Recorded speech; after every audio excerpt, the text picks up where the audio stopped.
The night they sold her to the devil, Celine Vale stood in a wedding dress that wasn't hers, holding flowers meant for another woman's hands. Her stepmother's final words still burned in her ears. He'll never know the difference. But when Adrian Voss turned his cold gray eyes on her at the altar, she realized Miranda had made a fatal mistake. He knew exactly who she was, and he was smiling. If you want to see how a discarded daughter becomes a queen and destroys the family that tried to bury her, stay with me until the end. Hit that like button and drop a comment with your city so I can see how far this story reaches. Let's begin. Well, the estate smelled like funeral flowers and unpaid bills.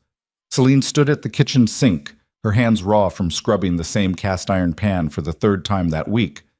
The water ran cold because Miranda had forgotten to pay the gas bill again, though there'd been plenty of money for Celeste's new handbag, the one currently sitting on the marble counter, still wrapped in tissue paper, price tag dangling like a middle finger. "Celine, where's my coffee?" Miranda's voice cut through the morning silence like nails on glass. Celine didn't flinch. She'd stopped flinching 2 years ago, right around the time she'd stopped expecting things to get better.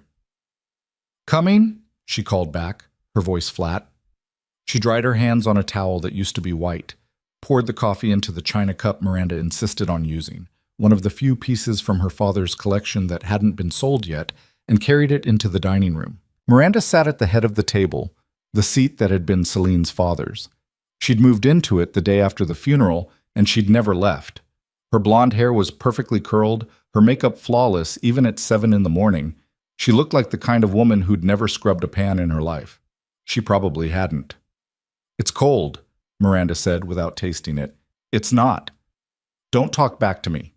Miranda's eyes were ice blue and sharp. "Make another one." Celine set the cup down carefully. "I just made it 30 seconds ago. It's hot." "Are you arguing with me?" "I'm stating a fact." Miranda's hand cracked across Celine's cheek before she saw it coming. The sound echoed in the cavernous dining room, loud enough that Celeste looked up from her phone at the other end of the table. "Wow," Celeste said mildly. "Before breakfast. That's a record." Celine's face burned, but she didn't raise her hand to touch it. She wouldn't give Miranda the satisfaction. "Get out of my sight," Miranda said, "and take this with you." She shoved the coffee cup toward the edge of the table. It tipped, spilling dark liquid across the white tablecloth. Celine picked up the cup and walked back to the kitchen. Her reflection caught in the window over the sink, dark hair pulled back in a braid that was coming loose, gray eyes that used to be bright, a face that looked older than 24. She looked like someone who'd forgotten how to expect kindness. She dumped the coffee down the sink and started making another pot. Behind her, she heard Celeste's laugh, high and careless. "Mom, you're going to break her one of these days." "She's already broken," Miranda said. "That's why she's still here." Celine's hand stilled on the coffee filter. No, that wasn't why she was still here. She was still here because this house, this crumbling, debt-ridden estate, had been her father's. Because every room held memories of him teaching her to read in his study, dancing with her in the ballroom, telling her she was smart and capable and destined for something better than this. She was still here because leaving would mean admitting he was really gone, that everything he'd built had been torn apart by the woman he'd married in a moment of loneliness. She was still here because she was a damn fool. The doorbell rang. Celine heard Miranda's chair scrape back. "Get that, Celeste." "I'm eating." "You're scrolling through Instagram. Get the door." Celeste sighed dramatically, but got up. Celine heard her heels clicking across the marble floor, heard the front door open. Then she heard Celeste's voice change. The boredom dropped out of it, replaced by something sharp and nervous. Can I help you?" "We're here to see Miranda Bennett." A man's voice, deep and professional. "She's—" "Hold on." Footsteps. Celeste's heels moving faster. "Mom, there are men at the door." "What kind of men?" "The kind with briefcases." Silence. Then Miranda's voice, tight and controlled. "Show them to the sitting room." Celine dried her hands and moved to the kitchen doorway. She could see through to the front hall, where 2 men in dark suits stood waiting. One of them carried a leather portfolio. The other had the kind of face that suggested he'd seen worse things than unpaid debts. Miranda swept into the room, her smile bright and practiced. "Gentlemen, what can I do for you?" The man with the portfolio didn't smile back. "Mrs. Bennett, We're here representing the consolidated creditors of the Bennett estate. I believe you've been avoiding our calls." Miranda's smile didn't falter. "I've been terribly busy, you understand? We need to discuss payment arrangements. The estate owes a sum of $2,400,000. The grace period ended 3 months ago." The number hit the room like a stone through glass. Celeste made a small sound. Miranda's smile finally cracked. There must be some mistake." "No mistake." The man opened his portfolio and removed a stack of papers. "Credit lines, personal loans, outstanding invoices, your late husband's debts, which you assumed upon his death, and your own purchases since then."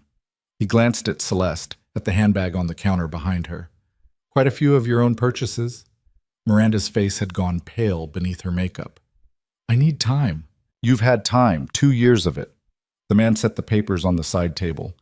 "We're prepared to be reasonable, but we need collateral, assets, something of value."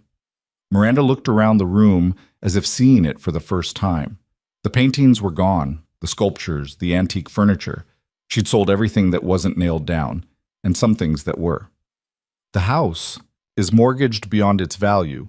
We'd barely cover half the debt if we liquidated it." The man folded his hands. "We need something else." "I don't have anything else." The second man spoke for the first time. His voice was quieter, but somehow worse. "We're aware that Adrian Voss has expressed interest in a marriage arrangement." The room went still. Celine's hands tightened on the doorframe. Everyone in the city knew about Adrian Voss, the crime king who controlled half the underground and most of the legitimate businesses too. The man who'd built an empire from nothing and crushed anyone who stood in his way. The man who'd been in a car accident 5 years ago and hadn't walked since. The man everyone feared and no one touched. Miranda's voice came out strangled. That was a business discussion. Mr. Voss is prepared to absolve the entire debt in exchange for a bride.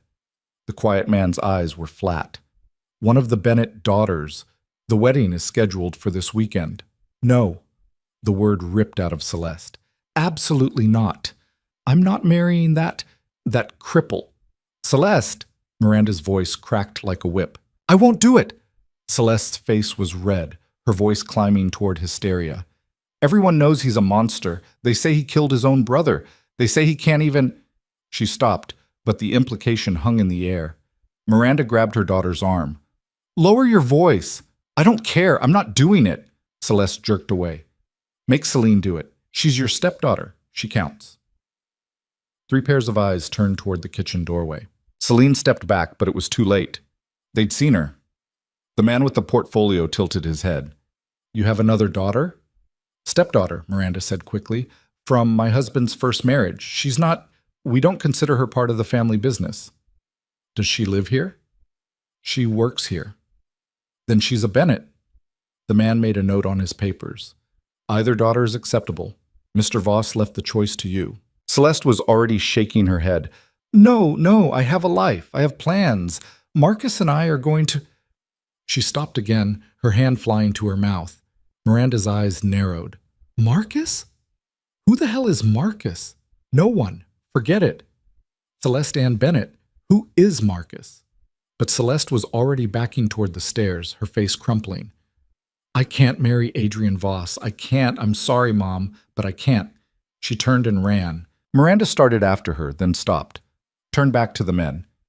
"Give me a week. I'll talk to her. I'll make her understand." "You have until Friday," the quiet man said. "The ceremony is Saturday evening. If no one shows up, we begin liquidation proceedings Monday morning." He glanced at Celine. "One Bennett woman at the altar. That's all Mr. Voss requires." They left. The house was silent except for Celeste's muffled crying from upstairs. Miranda stood in the center of the sitting room, her hands clenched into fists, her breathing sharp and shallow. When she finally turned to look at Celine, her eyes were wild. "This is your fault," she said. Celine blinked. "My fault? If your father hadn't left everything in such a mess, if you'd been useful for once in your pathetic life." Miranda crossed the room in 3 strides. "You heard them. One Bennett woman. Well, you're a Bennett, aren't you? At least legally." The implication settled over Celine like freezing water. "No," she said. "You don't get to say no?" I'm not marrying Adrian Voss. Then we lose everything. Miranda's voice ricocheted off the walls. The house, the money, everything your father built, all of it gone. Is that what you want? To destroy his legacy completely? You already did that. The words came out cold and hard. You and Celeste, you've been bleeding this estate dry since the day he died. Miranda's hand rose again, but this time Celine caught her wrist. Don't, Celine said quietly. For a moment they stood frozen. Then Miranda jerked her arm away, breathing hard. You'll do this, she said, or I'll throw you out with nothing. Not a dollar, not a reference. You'll have nowhere to go and no way to survive. I'll take my chances. Will you? Miranda's smile was vicious. You've been hiding in this house for 2 years, scrubbing floors and pretending you're staying for your father's memory. But we both know the truth, don't we? You're staying because you're afraid. You have no skills, no prospects, nothing. Without this house, you're nothing. The words hit harder than the slap had, because part of them was true. Celine had let herself become small. She'd let Miranda grind her down, day after day, until she'd almost forgotten who she used to be. The girl who'd read philosophy and economics in her father's study. The girl who'd planned to start her own business, travel the world, build something that mattered. That girl had disappeared into the walls of this house. But she wasn't completely gone. No, Celine said again. Miranda's face twisted. Then get out. Fine. Celine walked back to the kitchen, untied her apron, and dropped it on the counter. She walked upstairs to the small room they'd given her, the room that used to be for storage, and pulled out the duffel bag she'd kept packed under the bed for exactly this moment. She was halfway down the stairs when Celeste appeared at the landing above her. You're really leaving? Celeste's voice was small. Celine didn't stop. Yes. What about... Celeste hesitated. What about the wedding? Not my problem. Mom's going to lose everything. Celine reached the bottom of the stairs and turned. Celeste stood at the railing, looking younger than 21, her perfect makeup streaked with tears. You're both going to lose everything, Celine said, because you spent the last 2 years treating this estate like a bank account and me like a servant. You made your choices. Now live with them. She walked out the front door and didn't look back. The city was cold for April.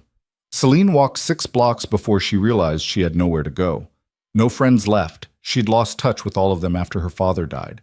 No extended family. Her mother's side had cut ties when she was 10. No savings. Miranda had made sure of that.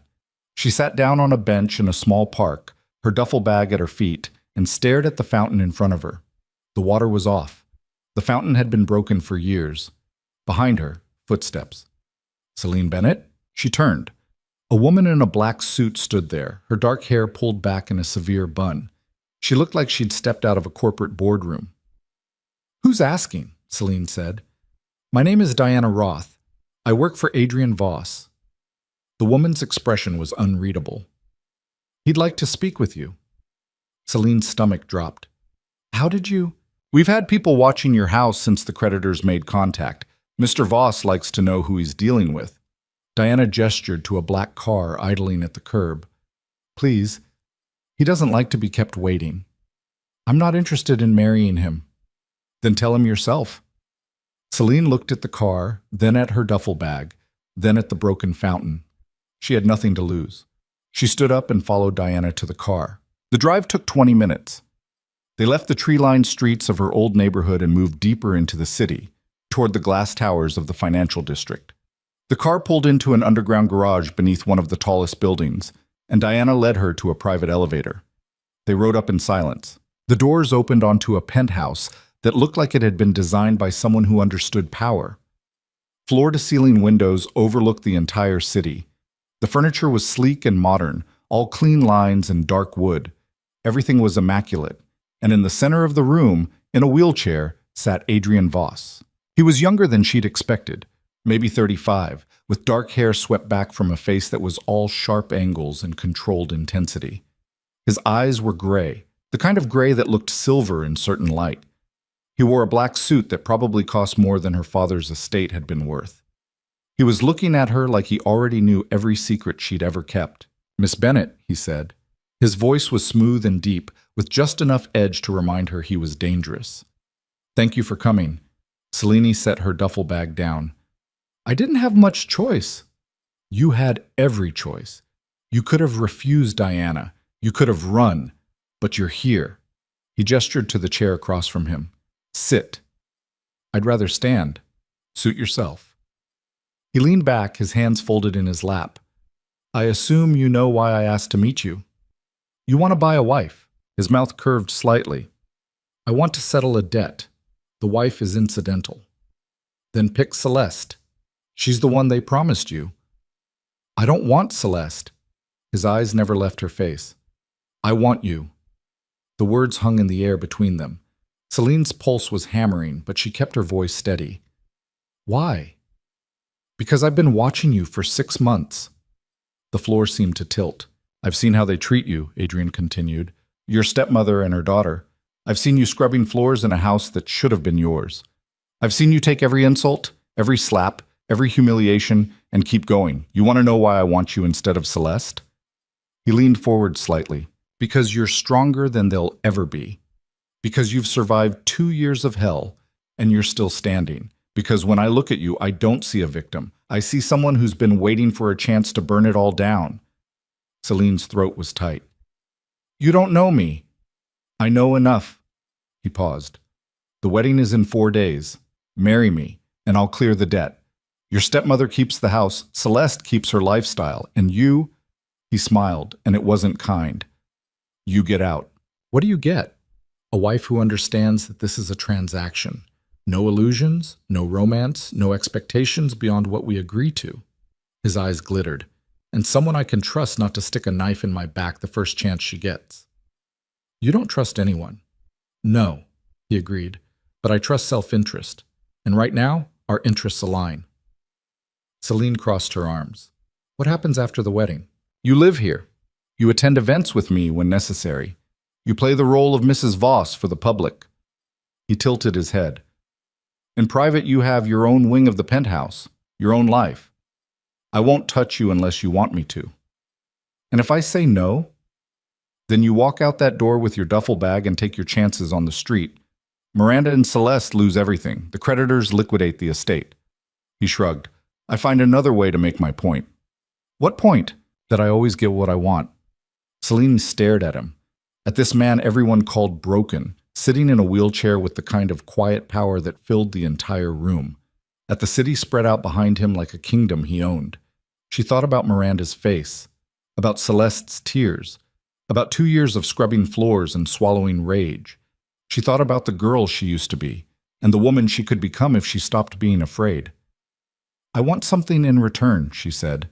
Adrian's eyebrows rose. Besides freedom from your stepfamily, I want access to the estate's financial records. Everything Miranda's done since my father died. Every purchase, every loan, every dollar she's spent. Planning to sue her? Planning to understand exactly how deep the hole goes. He studied her for a long moment. Then he smiled. A real smile this time, sharp and approving. Done, he said. Anything else? Yes. Celine stepped closer. If I do this, if I marry you, I want the truth. Who you really are. What you really want. No more games. Adrian was quiet. Then he reached down and gripped the arms of his wheelchair. And he stood up. Celine's breath caught. He rose to his full height, easily 6 feet, and took a step toward her, then another. His movements were smooth, controlled, completely natural. He walked like someone who'd never spent a day in that chair, because he hadn't. I've been letting them think I'm weak, he said, stopping a few feet away. The accident was real. The recovery was not. I could walk 3 months after it happened, but everyone expects a cripple, so I give them one. It makes them careless. It makes them underestimate me. He looked down at her, and for the first time she saw the real man beneath the performance. That's who I am, he said. A liar, a manipulator, someone who will use every advantage, every deception, every weakness to get what I want. And what I want, he paused. What I want is an empire that no one can touch, and a wife who understands that power isn't given. It's taken. Celine's heart was pounding so hard she could feel it in her throat. Why me? She asked again. Really? Because when I watched you in that house, I saw someone who'd been beaten down but never broken. Someone who kept her dignity even when they tried to strip it away. Someone who deserved better than scrubbing floors for people who didn't deserve to breathe the same air. His eyes were intense. And because when I imagine the woman standing beside me when I take this city apart and rebuild it, I don't see Celeste. I see you. The room was silent except for the hum of the city beyond the windows. Celine thought about Miranda's hand across her face, about Celeste's careless cruelty, about 2 years of being invisible in her own home. She thought about her father telling her she was destined for better, and she thought about the man standing in front of her, offering her a chance to become someone who couldn't be pushed around anymore. "Okay," she said. Adrian's smile was slow and dangerous. "Okay, I'll marry you." He extended his hand, she took it. His grip was firm, warm, exactly as strong as it needed to be. 4 days, he said. "Saturday evening, I'll send Diana to collect you Friday night. Bring whatever you want from the house. It's the last time you'll have to set foot in there as anything less than my wife." He released her hand and stepped back, settling into the wheelchair with practiced ease. The performance was back in place. "One more thing," Celine said. He looked up. "Yes? When this is over, when we've settled the debt and played our parts, what happens to them? Miranda and Celeste." Adrian's smile turned cold. "What do you want to happen to them?" Celine thought about it. "I want them to see what they threw away," she said quietly. "I want them to realize they had a chance to treat me like family, and they chose cruelty instead. I want them to watch me become everything they said I'd never be. Consider it done." Diana appeared from a side door to escort Celine back downstairs. But at the elevator, Celine turned back. Adrian was still in the wheelchair, his hands folded, his eyes on the windows. "Mr. Voss," she said. He looked at her. "Thank you," she said, "for seeing me when no one else did." Something shifted in his expression, something almost human. "Call me Adrian," he said. "And don't thank me yet. You haven't seen what comes next." The elevator doors closed. Celine rode down in silence, Diana beside her. When they reached the lobby, Diana handed her a black credit card. "For anything you need before the wedding, clothes, personal items, whatever, no limit." Celine stared at the card. "I can't. You're about to become Adrian Voss's wife. You'll need to look the part." Diana's expression softened slightly. "He doesn't make offers like this lightly. Whatever you think you're getting into, it's bigger than you realize." "Is that a warning?" "It's a fact." Diana opened the car door. "Where can I take you?" Celine thought about the duffel bag, the broken fountain, the house that wasn't home anymore. "A hotel," she said. "Somewhere clean." Diana nodded and gave the driver an address. As the car pulled away from the tower, Celine looked back at the building rising into the sky. Somewhere up there, Adrian Voss was probably already planning his next move, already thinking 3 steps ahead. And in 4 days, she'd be standing beside him. She didn't know if she'd made the right choice, but for the first time in 2 years, she'd made a choice that was entirely her own, and that felt like power. The hotel Diana dropped her at wasn't just clean, it was the kind of place Celine had only seen in magazines. Marble floors, crystal chandeliers, staff who moved like ghosts and anticipated needs before you voiced them. The woman at the front desk didn't even blink when Celine arrived, with nothing but a duffel bag and a black credit card that had no name on it. "Miss Bennett," she said, as if Celine had a reservation, as if this had all been arranged. "Your suite is ready." Of course it was. The room, suite, really, occupied an entire corner of the 18th floor. Floor-to-ceiling windows overlooked the river on one side and the city on the other. The bed was larger than her entire storage room back at the estate. There was a bathroom with a tub deep enough to drown in and a shower that had more settings than her father's old car. Celine dropped her duffel bag on the pristine white comforter and sat down beside it. The silence was enormous. She'd spent 2 years surrounded by Miranda's sharp voice and Celeste's constant complaints, and the general noise of a house slowly eating itself from the inside. Now, in this perfect quiet, she could hear her own thoughts again. And they were loud. What the hell had she just agreed to? Marriage to a man she'd met once, a man who'd lied to the entire city about being disabled, a man whose reputation was built on fear and whose empire was built on things she probably didn't want to know about, a man who'd looked at her like he saw someone worth saving. Celine pressed her palms against her eyes. Her father had been a good man, honest, kind, principled to a fault. He'd built his fortune slowly, carefully, never cutting corners or stepping on people to get ahead. And where had it gotten him? Dead at 52 from a heart attack brought on by stress, leaving everything to a wife who'd married him for his money, and a daughter too grief-stricken to fight back. Maybe being good wasn't enough. Maybe Adrienne Voss had the right idea. She stood up, crossed to the window, and looked out at the city spreading below her like a game board.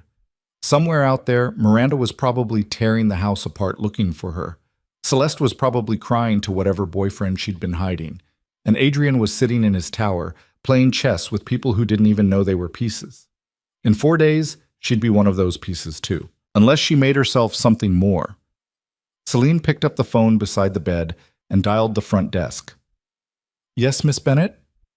I need a laptop and coffee, a lot of coffee." "Right away." 20 minutes later, she was sitting cross-legged on the bed with a brand new laptop open in front of her and a pot of coffee that could fuel a small army. She pulled up search engines and started digging. Adrienne Voss had told her to ask for the estate's financial records, but she didn't need to wait for those. She could start with what was public. She found her father's obituary first. It hurt more than she'd expected, seeing his face smiling out from the screen, seeing the sanitized version of his life that Miranda had probably written herself. Beloved husband, devoted father, pillar of the community. Nothing about how he'd worked himself to death trying to keep the business afloat after Miranda's spending started. Nothing about how he died alone in his study while his wife was at a spa weekend. Celine closed that tab and kept digging. She found the marriage license. Miranda Vale, née Ashford, married to Richard Bennett 3 years before his death. Celine pulled up everything she could find on Miranda Ashford and hit a wall almost immediately. No employment history, no previous marriages, no family that she could trace. It was like Miranda had appeared fully formed at a charity gala where she'd met Celine's father, all blonde hair and perfect smile, and just enough vulnerability to make a lonely widower feel like a hero. Celeste's history was easier to track. Born 21 years ago, father listed as unknown.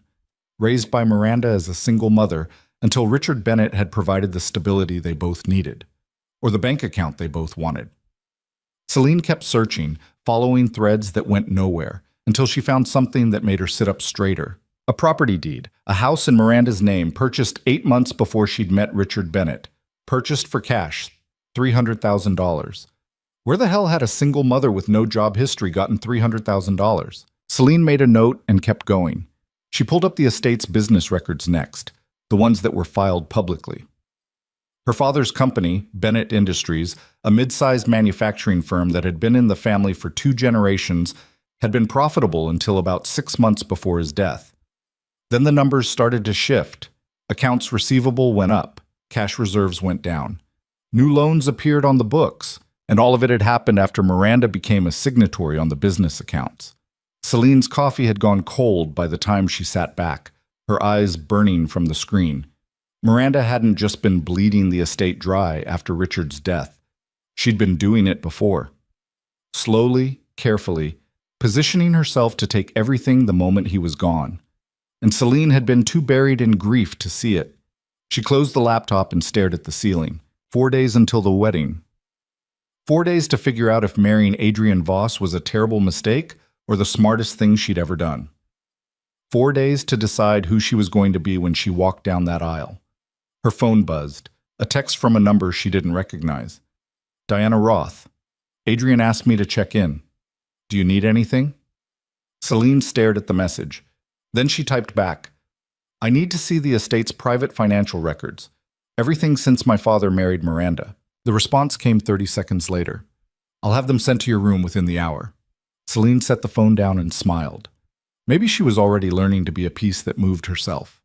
The records arrived in a banker's box carried by a man in a suit who didn't make eye contact. Celine signed for them and spent the next 6 hours going through every page. By midnight, she understood exactly how deep the betrayal went. Miranda hadn't just spent recklessly. She'd been systematic, strategic. She'd opened credit lines in the company's name and funneled the money into personal accounts. She'd approved contracts with vendors who didn't exist and pocketed the payments. She'd even managed to get herself named as the beneficiary on Richard's life insurance policy, A policy worth $2 million that should have gone to Celine. $2 million that had disappeared into Miranda's accounts within a month of Richard's death. Celine sat back, her hands shaking. Her father had been murdered by paperwork and stress, and a wife who'd seen him as a resource to extract. And Celine had let it happen because she'd been too broken to fight. Not anymore. She picked up her phone and called the number Diana had texted from. "Miss Bennett?" Diana's voice was crisp despite the late hour. "I need to see Adrian. It's nearly 1 in the morning." "I don't care." A pause. Then, "I'll send a car." The penthouse looked different at night. The city lights turned the windows into mirrors, reflecting back Celine's own pale face and dark eyes. Adrian was waiting in the same spot she'd left him, still in the wheelchair, still dressed like he'd just stepped out of a boardroom. "Couldn't sleep?" he asked. Celine set the banker's box down on the table between them. "My stepmother stole $2 million from my father's life insurance. She embezzled from the company. She forged documents and opened fraudulent accounts and systematically dismantled everything he built. And she did it while he was still alive." Adrian leaned forward slightly. "You have proof? Every transaction, every forged signature, every fake vendor invoice." Celine's voice was steady, but her hands were clenched into fists. "She killed him. Maybe not with her own hands, but she killed him just the same." "And what do you want to do about it?" The question hung in the air. Celine thought about Miranda's ice-blue eyes, about Celeste's careless laugh, about 2 years of swallowing rage and scrubbing floors and pretending she was fine. "I want to destroy her," she said quietly. "I want to take everything she stole and everything she thinks she's going to keep, and I want to burn it all down in front of her. I want her to feel what my father felt, what I felt." Adrian was quiet for a long moment. Then he stood, that same smooth, controlled movement, and walked to the windows. "There are 2 ways to destroy someone like Miranda," he said, his back to Celine. "The first is fast. I make a phone call. The authorities show up tomorrow. She's arrested for fraud and embezzlement. She goes to prison. It's over. And the second way?" He turned. The city lights behind him made his face half shadow. "The second way is slow. We let her think she's won. We let her believe that Celeste escaped the marriage and you took her place and everything worked out exactly as she planned. We let her keep the house, keep her lifestyle, keep thinking she's untouchable." His smile was cold. "And then piece by piece, we take it all away. We let her watch as the truth comes out, as her friends abandon her, as Celeste realizes what kind of mother she has, as every door she thought was open slams shut in her face." "That's crueler," Celine said. "Yes." "Good." She met his eyes. "I want the second way."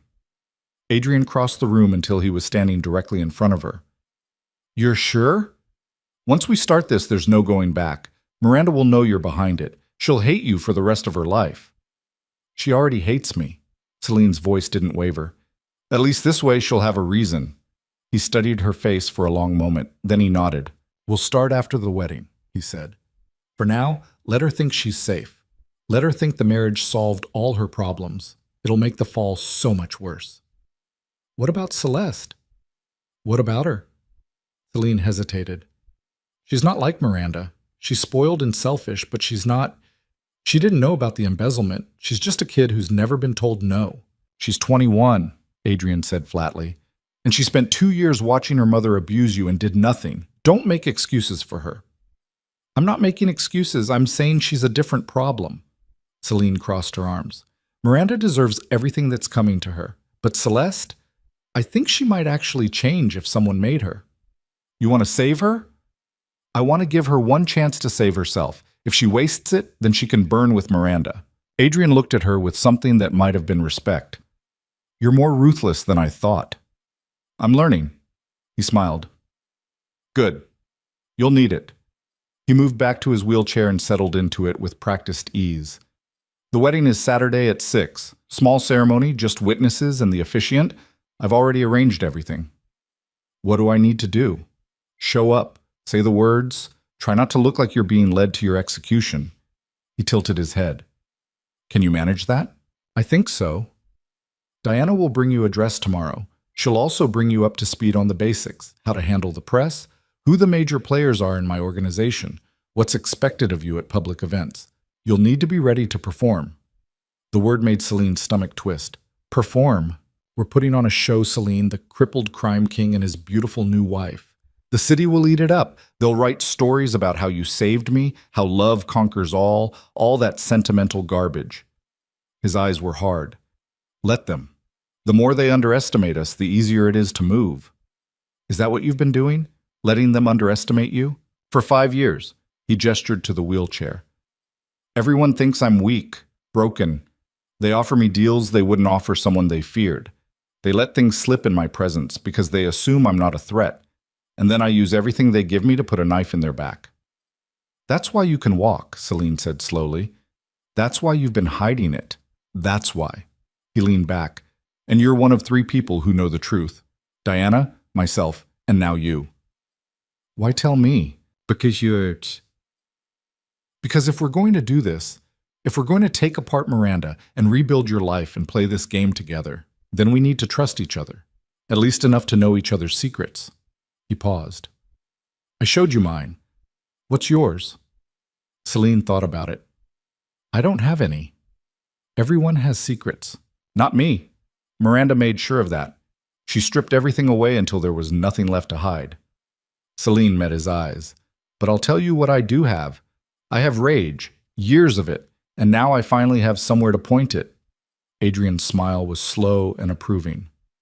Then we're going to get along just fine. The next 3 days passed in a blur. Diana arrived at the hotel early Thursday morning with a dress bag, a jewelry box, and a thick folder of information. The dress was silk, ivory with a subtle gold undertone, simple enough to avoid looking bridal, but elegant enough to photograph well.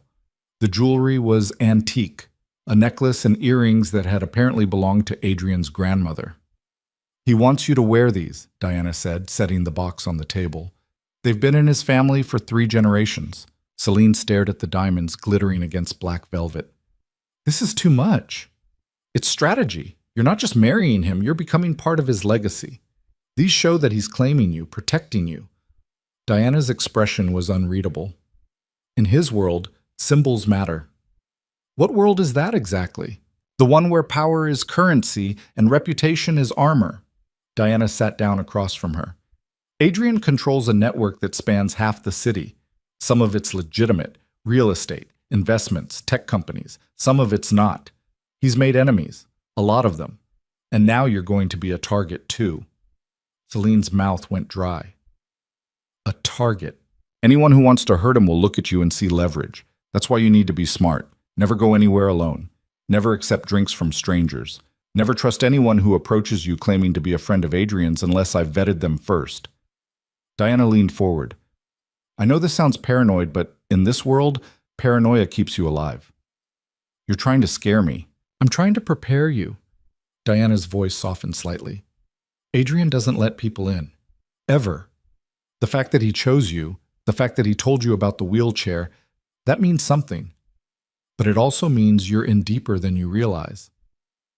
Celine thought about the man who'd stood in front of her, offering her a chance to become someone powerful, someone feared. I can handle it, she said. Diana studied her, then she nodded. I believe you. Now let's make sure you look the part. They spent the rest of the day going over details. Who Adrian's key associates were. Names and faces that Celine committed to memory. What to say if the press asked questions. Variations on, we're very private, and we prefer to keep our personal life personal. How to handle the reception that would follow the ceremony. A small gathering of Adrian's closest business partners, all of whom would be watching her like hawks. They're going to test you, Diana said. They'll ask pointed questions. They'll try to rattle you.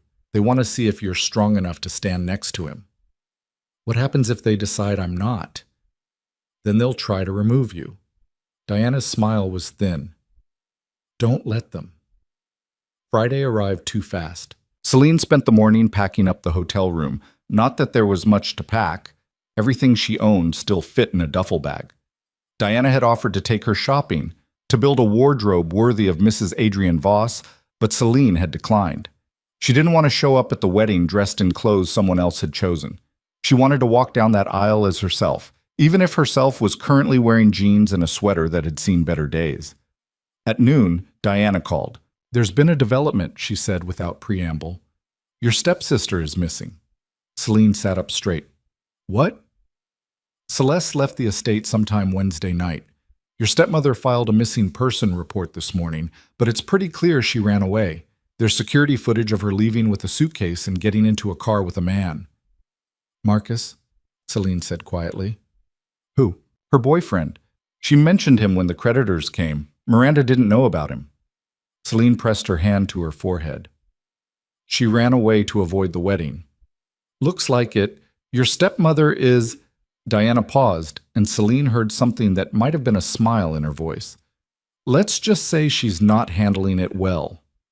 Is she going to try to stop our wedding? She can try. But the agreement was for one Bennett woman at the altar. You're a Bennett. The creditors don't care which one. Diana's tone shifted. Adrian wanted me to ask if you want to postpone, given the circumstances. Celine thought about Miranda, probably tearing apart Celeste's room, looking for clues. About the house slowly collapsing under the weight of unpaid debts. About Celeste somewhere out there with a boy she barely knew, thinking she'd escaped. No, Celine said. We go forward. Tomorrow at 6. You're sure? I'm sure. That evening, Diana picked her up from the hotel for the last time. They drove through the city as the sun set, painting the buildings gold and orange. Celine watched the streets pass by and tried not to think about the fact that this was her last night as just Celine Bennett. Tomorrow, she'd be someone else entirely. The penthouse had been transformed.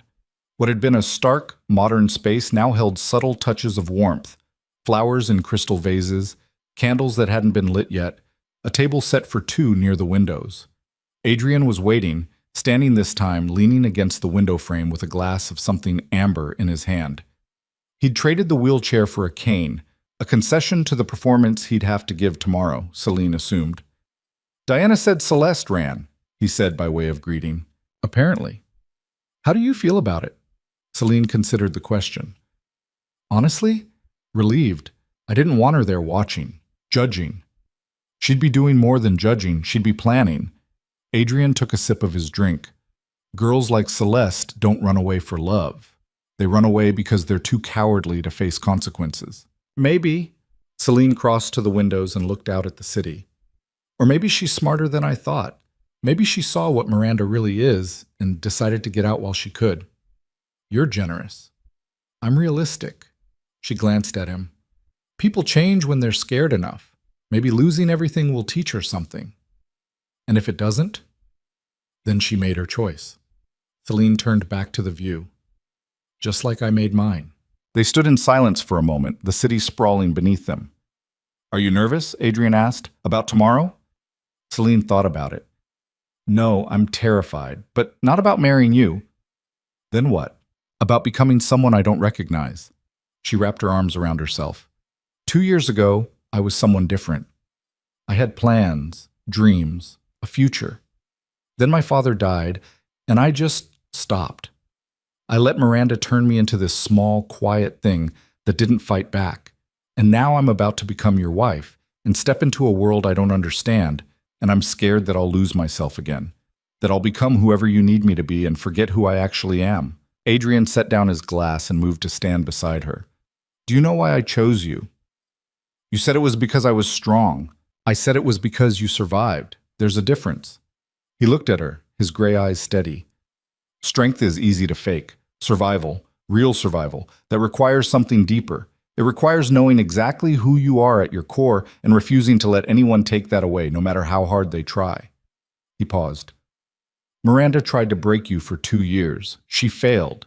You're still here, still fighting. That's not something you lose just because you put on a ring and change your name. How do you know?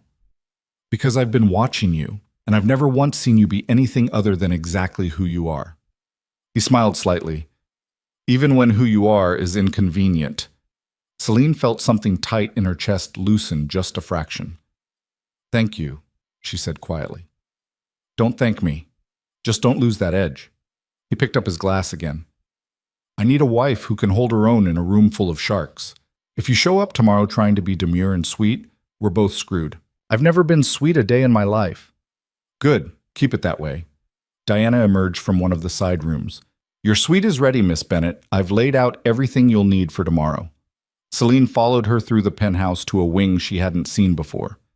The suite was beautiful, all soft grays and silvers, with a bedroom that overlooked the river and a bathroom that belonged in a magazine. Her duffel bag looked pathetic, sitting on the plush armchair. "This is yours," Diana said. "Your space. Adrian won't come in here unless you invite him." "He told you to say that?" "He told me to make sure you felt safe." Diana's expression was hard to read. "He's a lot of things, but he keeps his word. If he said he won't touch you unless you want him to, he meant it."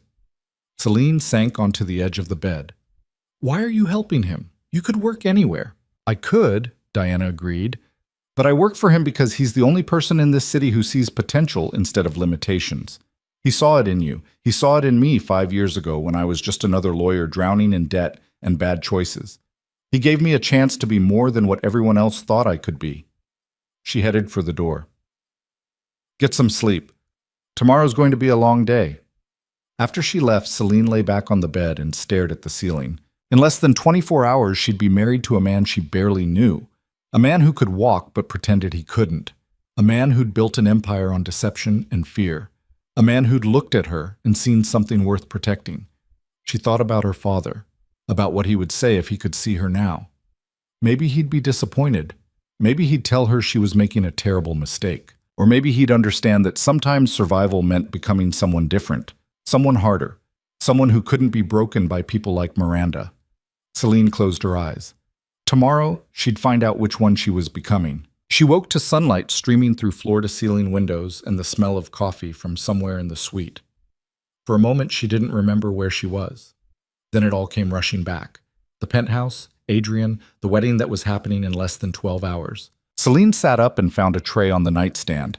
Coffee, fresh fruit, pastries that looked like they'd been made by someone who actually cared about their job. A note in Diana's precise handwriting. "Eat something. You'll need your strength." She ate mechanically, tasting nothing, then showered in water hot enough to turn her skin pink. When she emerged, Diana was waiting in the bedroom with a makeup artist and a hairstylist who both looked like they'd rather be anywhere else. "We're keeping it simple," Diana said, interpreting Celine's expression. "Adrian's orders. He doesn't want you looking like a doll." The makeup artist, a thin woman named Kara who had the kind of tired eyes that suggested she'd seen everything, tilted Celine's face toward the light. "Good bone structure," she muttered. "Won't need much." She was right. 20 minutes later, Celine looked like a sharper, more defined version of herself. The hairstylist left her dark hair down in loose waves, pinning back just enough to keep it out of her face. When they finished, Celine barely recognized the woman in the mirror. She looked older, harder, ready. "The dress," Diana said, and the other women cleared out. Celine stood in front of the full-length mirror while Diana carefully lifted the ivory silk from its garment bag. Up close, the dress was even more beautiful, deceptively simple, with clean lines that skimmed her body without clinging. The neckline was high enough to be elegant, low enough to suggest she wasn't a child. The fabric moved like water when she walked. Diana fastened the necklace around her throat, diamonds that probably cost more than the estate was worth, and stepped back. "Well?" Diana asked. Celine stared at her reflection. The woman looking back at her wasn't the girl who'd scrubbed floors and swallowed insults. She wasn't the daughter mourning her father or the stepdaughter trying to survive. She was someone new, someone who could stand next to Adrian Voss and not look like she was drowning. "I'll do," Celine said. Diana's mouth curved. "You'll more than do. You ready?" "No." "Yes." The ceremony was being held in a private room on the top floor of Adrian's building, a space with glass walls that overlooked the entire city. When Celine arrived, there were already a dozen people waiting. She recognized some of them from the files Diana had shown her. Marcus Chen, Adrian's head of security, built like he could break someone in half without trying. Victoria Laurent, who ran the legitimate side of Adrian's real estate empire and dressed like she'd stepped out of a fashion magazine. James Park, the attorney who handled the kind of legal problems that never saw the inside of a courtroom, and Adrian standing near the windows in a black suit that probably cost more than a car. He'd abandoned the wheelchair entirely. The cane was gone too. He stood on his own, tall and solid and completely in control of the room. When he saw Celine, Something shifted in his expression. Not quite a smile, but close. "Miss Bennet," he said, his voice carrying across the space. "You look acceptable," she supplied. "I was going to say formidable." The officiant, a severe-looking woman in gray, cleared her throat. "Shall we begin?" Celine walked to Adrian's side. Up close, she could see the tension in his jaw, the way his hands were loose at his sides but ready to move fast if needed. He was nervous. Actually nervous. Somehow that made her feel better. The ceremony was brief. No music, no flowers beyond the simple arrangements on the side tables. No sentimentality. The officiant read the standard vows in a tone that suggested she'd done this 1,000 times and would do it 1,000 more. Adrian's responses were clear and unhesitating. When it was Celine's turn, she kept her voice steady even though her heart was trying to beat its way out of her chest.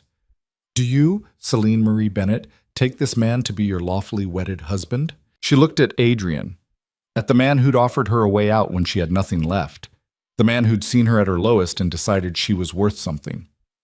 "I do," she said. The officiant nodded. "By the power vested in me by the city, I now pronounce you husband and wife. You may kiss the bride." Adrian's hand came up to cup her face, his thumb brushing her cheekbone. "Still terrified?" he murmured, low enough that only she could hear. "Absolutely."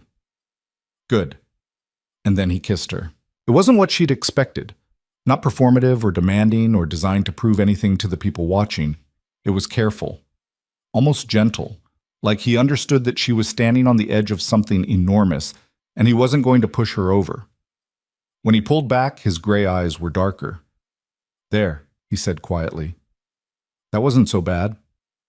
"Speak for yourself." He smiled, a real one this time, and turned to face the room. "Thank you all for being here. Let's move to the reception."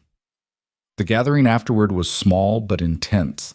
Adrian's people circulated through the room like sharks, watching Celine with varying degrees of interest and suspicion. She accepted a glass of champagne from a server and took up a position near the windows, trying to look like she belonged there. Victoria Laurent approached first. She was in her 40s, impeccably dressed, with the kind of smile that didn't reach her eyes. "Mrs. Voss," she said, "congratulations." "Thank you." "I have to admit we were all surprised when Adrian announced the engagement. He's not exactly the marrying type." Victoria's smile sharpened. "Or he wasn't, anyway. What changed his mind?" Celine met her gaze steadily. "You'd have to ask him." "I'm asking you." "Then I'll give you the same answer I'll give anyone else who asks. Our relationship is private. We prefer to keep it that way." Victoria's eyes narrowed. "You've been coached." "I've been prepared." Celine took a sip of champagne. "There's a difference." For a moment, Victoria just looked at her. Then she laughed, sharp and surprised. "Maybe you'll survive after all."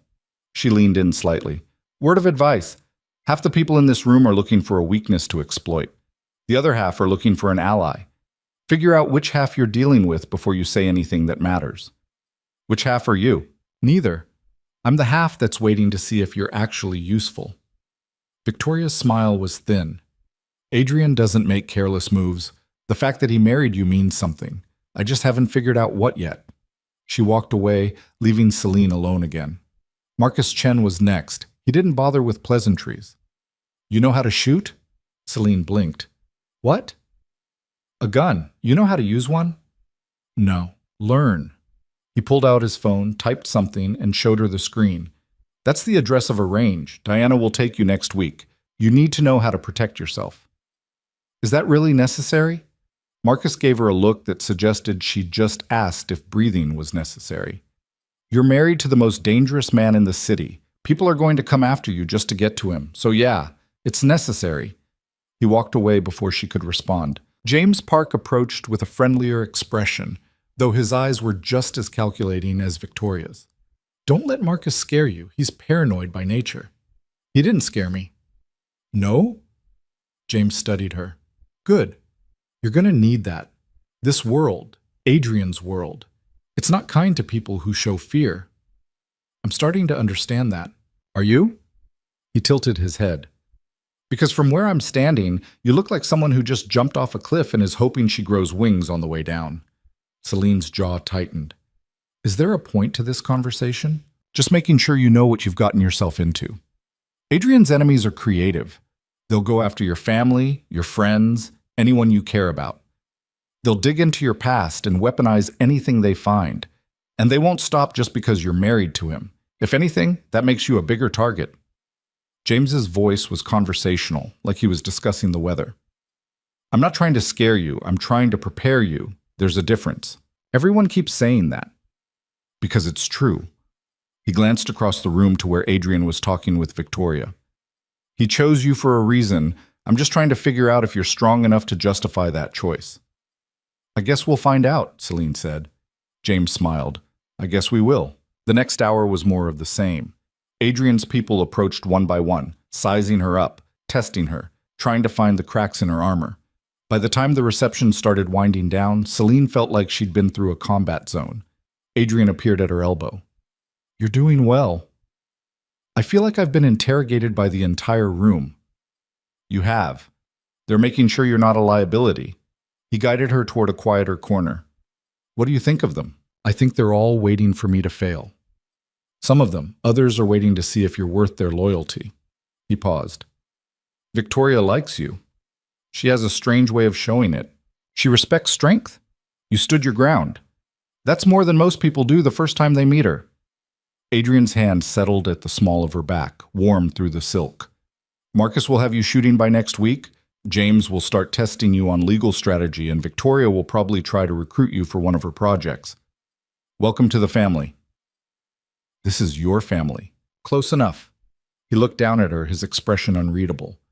You survived the first test. That's good. The next one will be harder.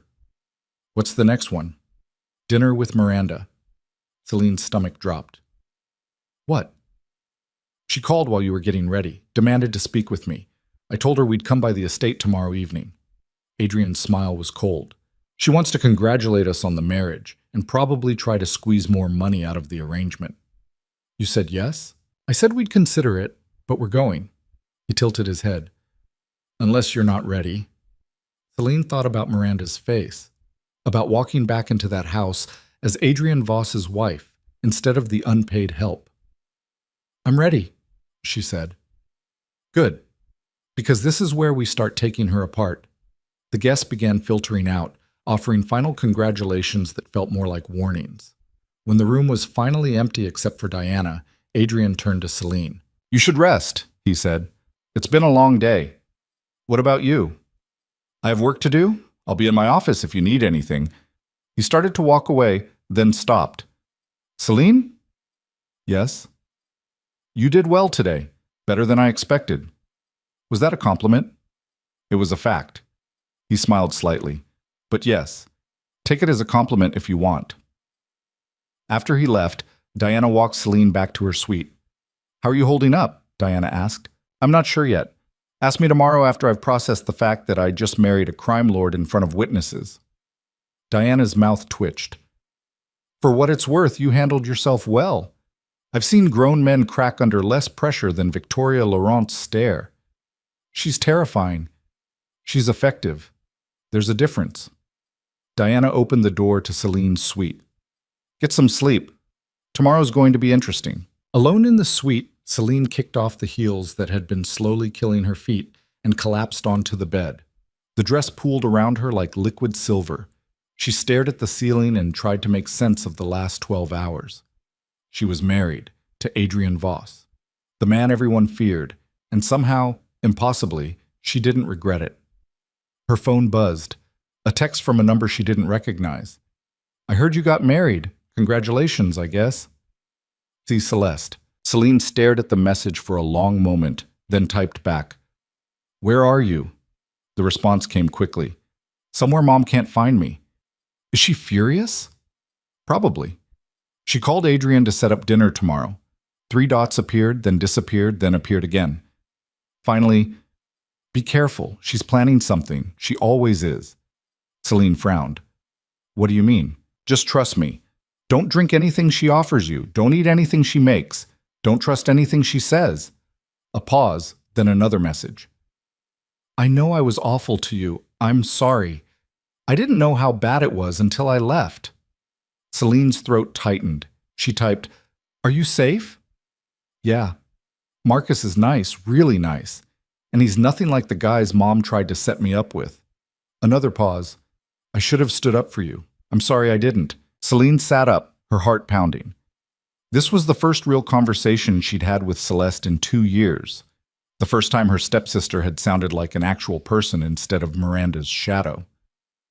"It's not too late to be different," Celine typed. "You can still choose who you want to be." The response took longer this time. "Maybe. I don't know who that is yet. Figure it out. And stay away from Miranda. She'll drag you down with her when this is over." "What do you mean when this is over?" Celine hesitated, then decided on honesty. "Your mother embezzled from my father, forged documents, stole his life insurance. I have proof, and eventually that proof is going to destroy her." No response for a full minute. Then, "Holy shit. Yeah. Does Adrian know? He's helping me. Of course he is. He's good at destroying people." Celeste sent a string of crying, laughing emojis. "Mom has no idea what she's up against, does she?" "No, she doesn't." "Good. She deserves it." A pause. "I'm going to stay away. Far away. I don't want any part of whatever happens next." "Smart." "Celine?" "Yeah?" "Be careful tomorrow. I mean it. She's not going to take this lying down." "I know." The conversation ended. Celine set the phone down and stared at it for a long moment. Celeste wasn't beyond saving. Not yet. She was scared and confused and finally starting to see Miranda for what she really was. That was something. Maybe not much, but something. Celine changed out of the dress and into the hotel robe she'd brought with her, then walked to the windows. The city spread out below her, all lights and movement and life. Somewhere out there, Miranda was probably pacing the estate, planning her next move. Somewhere out there, Celeste was hiding with a boy Miranda had never approved of. And here, in this tower, Celine stood as Mrs. Adrian Voss, married to a man who'd built an empire on secrets and fear. A knock at the door made her turn. Adrian stood in this doorway, still in his wedding suit but with the jacket off and the tie loosened. He looked almost human. "Can't sleep?" he asked. "Can't stop thinking." Celine gestured to the windows. "How do you do this every day? The performance, the constant testing, the weight of everyone watching to see if you'll slip?" "Practice." He came to stand beside her, and remembering that they're more afraid of me than I am of them. "Are you ever actually afraid?" "Of course." He met her eyes. "Fear keeps you sharp. It's only dangerous if you let it control you." They stood in silence for a moment, watching the city. "I got a text from Celeste," Celine said, finally. Adrian's expression didn't change. "And?" "She warned me about Miranda, said to be careful tomorrow." "Do you believe her?" "I think she's starting to see the truth. Whether that's enough to save her?" Celine shrugged. "I don't know yet." "You're still hoping she'll change?" "I'm hoping she'll choose to change. There's a difference." Adrian smiled slightly. "You're an optimist. I'm a realist who hasn't completely given up on people yet." Celine turned to face him fully. "Is that going to be a problem?" "No, it might even be useful." He studied her face. "You're not what I expected." "What did you expect?" "Someone broken. Someone who'd do what I told them and not ask questions." His eyes were intent. "But you're not broken. You're angry, and you're learning to use that anger instead of swallowing it." "You sound approving." "I am." He reached out and tucked a strand of hair behind her ear, the gesture surprisingly gentle. "Anger is a tool. Fear is a tool. Even grief can be a tool if you know how to use it. The people who survive in this world are the ones who understand that emotions aren't weaknesses, they're weapons." Celine's breath caught. "Is that what you do? Turn everything into a weapon?" "Everything and everyone." He dropped his hand. "Including myself." "And me? You're different." His voice was quiet. "You're the one person in this building I don't want to turn into a weapon. I want you to stay exactly as you are, sharp and stubborn and refusing to break no matter how hard they push." "Why?" "Because that's the woman I need standing beside me when this all goes to hell. Not someone I've shaped into a tool, someone who chose this on her own terms." He paused.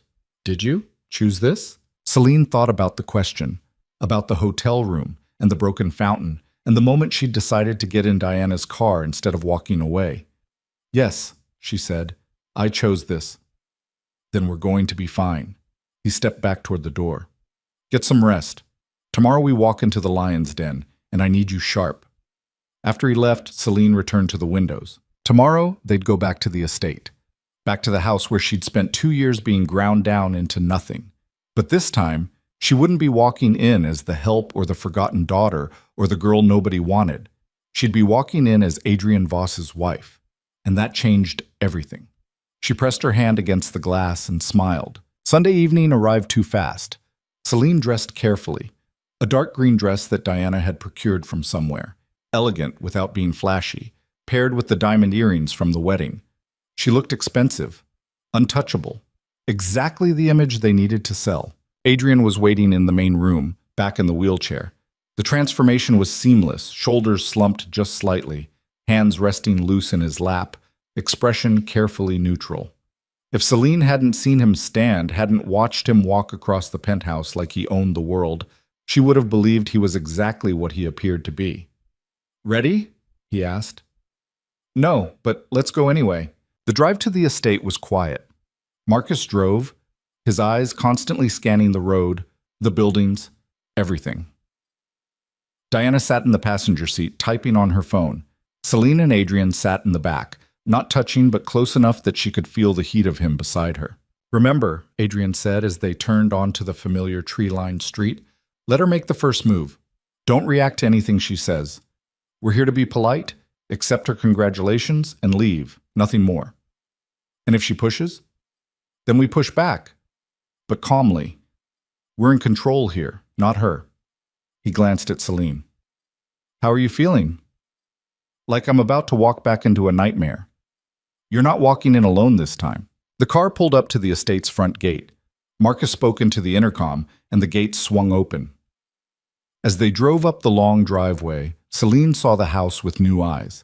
The crumbling facade Miranda had never bothered to maintain, the overgrown gardens her father had once kept immaculate, the windows that needed washing. The whole place looked tired. Fitting. Marcus helped Adrian into the wheelchair, another seamless performance, and Celine walked beside him as they approached the front door. It opened before they reached it. Miranda stood in the doorway, dressed in cream and gold, her blonde hair perfect, her smile bright and false. She looked like she'd been waiting for this moment. "Celine," she said warmly, as if the last 2 years hadn't happened. "And Mr. Voss? Welcome. Please, come in." The house smelled the same. Furniture polish and expensive candles and something underneath that Celine had never been able to identify. Decay, maybe. The slow rot of something that had been beautiful once. Miranda led them to the sitting room, the same room where the creditors had delivered their ultimatum. She'd set up tea service on the side table, china cups and small cakes arranged like she was hosting royalty. "Please sit," Miranda said, settling into her usual chair. "Celine, why don't you pour?" It was a power play, a subtle reminder that even though Celine had left, Miranda still expected her to serve. Celine stayed exactly where she was. "I'm sure you can manage." Miranda's smile tightened. "Of course. How silly of me." She poured tea with practiced grace, handed cups to Adrian and Celine, and took one for herself. "I have to say, I was shocked when I heard about the wedding. So sudden." "We saw no reason to wait," Adrian said smoothly. "Still, one would think Celine might have invited her family. We are her family, after all." Miranda's eyes were sharp. "Unless she's told you otherwise." "Celine told me everything I need to know," Adrian said. The temperature in the room seemed to drop. Miranda's smile didn't waver. "I'm sure she has her version of events. But you have to understand, Mr. Voss, Celine has always been difficult. Even when my dear husband was alive, she had a tendency to exaggerate, to seek attention." "Is that right?" Adrian said mildly. "It broke Richard's heart. He tried so hard to reach her, to make her feel included, but she always held herself apart, as if she was better than the rest of us." Miranda sipped her tea delicately. "When he died, I hoped she might finally soften. Instead, she became even more withdrawn, hostile even. I tried everything to help her, but—" She sighed dramatically. "Well, you can't save someone who doesn't want to be saved." Celine's hands were trembling with rage. She set down her teacup before she threw it. Adrian's hand found hers under the table, his grip firm and grounding. "That's an interesting story," he said, "very different from the one the financial records tell." Miranda went still. "I'm sorry?" "The records, bank statements, credit applications, forged signatures, they paint quite a different picture of who was hostile and who was trying to survive." Adrian's smile was pleasant. "Would you like to see them? I have copies." The color drained from Miranda's face. "I don't know what you're talking about." "No?" Adrian tilted his head. $2 million in life insurance that should have gone to Celine, $300,000 in fraudulent vendor invoices, personal purchases charged to the company accounts. Shall I continue? Miranda stood up abruptly. "Get out." "We were just leaving," Adrian said calmly. Marcus appeared in the doorway, ready to wheel him out, but Adrian held up a hand. "Actually, there's one more thing." "I said get out!" "The debt is cleared," Adrian continued, as if she hadn't spoken. "All of it. You get to keep the house, keep your lifestyle, keep pretending you're someone who matters. But understand this." His voice went cold. "You exist because I allow it. The moment I decide you're more trouble than you're worth, this all goes away. The house, the money, the illusion of respectability, all of it." Miranda was shaking. "You can't threaten me." "That wasn't a threat. It was a fact." Adrian gestured to Marcus. "We're done here." As they left, Miranda's voice followed them, high and sharp. "This isn't over, Celine. You think you've won, but you're just a pawn. He'll get tired of you, and then where will you be?" Celine didn't look back. In the car, she finally let herself breathe. "Well," Diana said from the front seat, "that went about as expected." "She's panicking," Adrian said. "Good." Celine looked at him. "You wanted her to panic." "I wanted her to understand that the rules have changed, that she's not untouchable anymore." He met her eyes. "How do you feel?" Celine thought about Miranda's face when Adrian mentioned the records, about the way her stepmother's perfect facade had cracked just enough to show the desperation underneath. "I feel," she said slowly, "like this is just the beginning." Adrian smiled. "Now you're learning." The weeks that followed fell into a rhythm Celine hadn't expected. Days blurred together in a strange mix of normalcy and calculated violence. She woke in her suite overlooking the river, ate breakfast while reading reports Diana left for her about Adrian's business holdings, spent afternoons learning things she'd never imagined needing to know. How to read a room full of dangerous people, how to hold a gun without flinching, how to smile at someone while imagining their downfall. Marcus took her to the shooting range twice a week. The first time she'd barely been able to hold the pistol steady. By the third week, she could hit the center target more often than not. "Better," Marcus said, watching her reload, "but you're still hesitating before you pull the trigger." "Because I'm shooting at paper." "Pretend it's not paper. Pretend it's someone coming at you, someone who wants to hurt you." He adjusted her stance slightly. "Fear makes you freeze, and anger makes you sloppy. You need to find the place in between." Celine raised the gun, sighted down the barrel, and squeezed the trigger. The shot hit just left of center. "What place is that?" she asked. "Control." Marcus stepped back. "Do it again. And this time, breathe through it." She did. The next shot hit dead center. Marcus smiled, a rare expression on his usually stoic face. "Now you're getting it." Victoria recruited her for lunch meetings with potential investors, using Celine as a kind of human lie detector. "Watch their eyes when I mention the numbers," Victoria would murmur. "Tell me if they're buying it." Celine learned to read micro-expressions, to catch the tiny tells that meant someone was lying or nervous or planning something. She learned that Victoria's cold exterior hid a razor-sharp mind and a surprising sense of humor. Once, after a particularly tense negotiation, Victoria had leaned back in her chair and said, "That man is an idiot, and his wife is sleeping with his accountant. Mark my words." 3 weeks later, the man's divorce hit the news. Victoria had just smiled. James started leaving case files on her desk, hypothetical scenarios that she suspected weren't hypothetical at all. If someone embezzled $2 million over 2 years, how would you prove it in court? Or, what's the best way to structure a trust so the beneficiary can't access the principal until certain conditions are met? Celine worked through the problems, applying everything she'd learned from her father about business and everything she was learning from James about the law. When she got stuck, she asked questions. James answered them with the patience of someone teaching a particularly bright student. "You're good at this," he said one afternoon, reviewing her analysis of a complex fraud case. "Have you ever considered law school?" "I considered a lot of things before my father died." "Consider them again. You've got the mind for it." He tapped the papers. "And the temperament. You don't get emotional about the details. You just work the problem." "Is that a compliment?" "For me?" "Yes. But the person she spent the most time with was Adrian. They had dinner together most evenings in the penthouse, talking about everything and nothing. He told her about the business, the legitimate holdings and the less legitimate ones, the alliances that kept his empire running and the enemies who would tear it down if they could. She told him about her father, about the man Richard Bennett had been before Miranda had gotten her claws into him. "He sounds like he was decent," Adrian said one night, pouring wine into her glass. "He was. Too decent for his own good, probably." Celine swirled the wine. He believed people were fundamentally good, that if you treated them with respect and fairness, they'd do the same. And your stepmother proved him wrong. She proved that some people see kindness as weakness, and they'll exploit it until there's nothing left. Celine took a sip. "You wouldn't have liked him. You're too different." "Maybe. Or maybe I would have respected him for sticking to his principles even when they cost him." Adrian leaned back. "Not everyone has the courage to stay soft in a hard world." "Is that what you think he was? Soft?" "I think he was strong enough to be gentle. That's not the same as weak." Adrian met her eyes. "And I think he raised a daughter who learned from both his strengths and his mistakes. That's something." Celine felt something warm unfold in her chest. "Thank you." "For what?" "For not dismissing him. For understanding that being good doesn't make you stupid." "I never thought it did." Adrian set down his glass.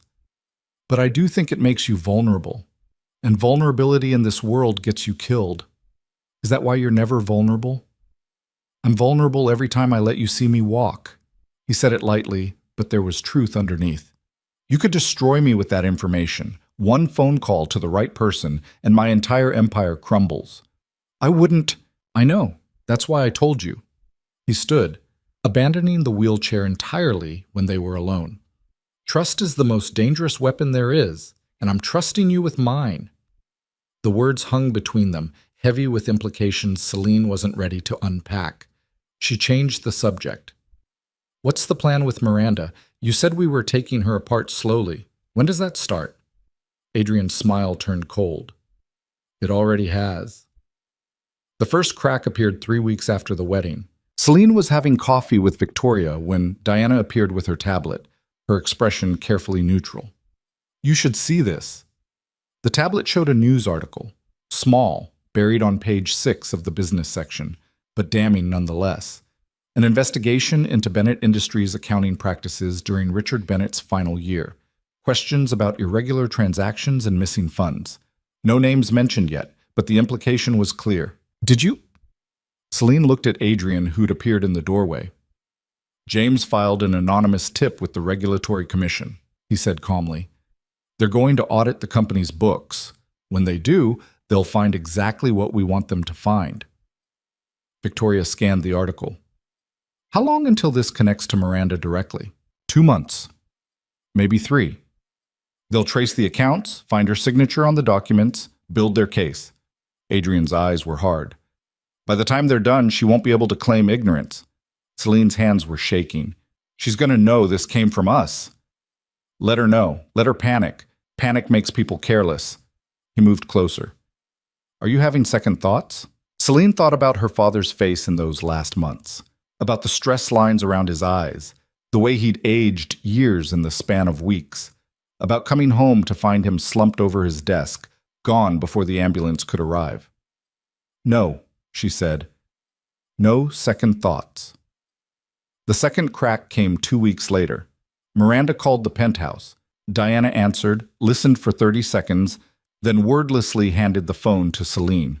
"What have you done?" Miranda's voice was shrill. "The bank froze my accounts. They're saying there's an investigation. They won't tell me anything except that it's related to Richard's estate. This is you, isn't it? You and that man you married." Celine kept her voice level. "I haven't done anything." "Liar, everything was fine until you left. until you married him. Now suddenly there are audits and investigations, and Miranda's voice cracked. You're trying to destroy me. I don't have to try. You destroyed yourself when you stole from my father. Silence on the other end. Then quieter. I never stole anything. That money was mine. I was his wife. You forged his signature. You opened accounts in the company's name and funneled money into your personal holdings. You took his life insurance that should have gone to me. Celine's voice was cold. That's not being a wife. That's being a thief. He owed me. Miranda's composure shattered completely. I gave him the best years of my life. I raised Celeste alone until he came along. I deserved that money. You deserved nothing, and now you're going to lose everything. Celine ended the call. Her hands were trembling. Adrian took the phone from her and set it aside. Good, he said simply. I feel sick. That means you're human. It'll pass. He guided her to the couch. The first time you really hurt someone who hurt you, it feels wrong, like you've become the thing you hated, but you haven't. There's a difference between justice and cruelty. Is there? Because right now it feels pretty cruel. She had 2 years to treat you with basic human decency. She chose cruelty every single day.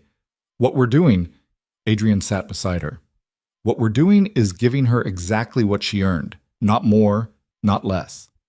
Celine leaned her head back. When does it stop feeling terrible? Maybe never. Maybe that's the price of taking control of your own life. His hand found hers.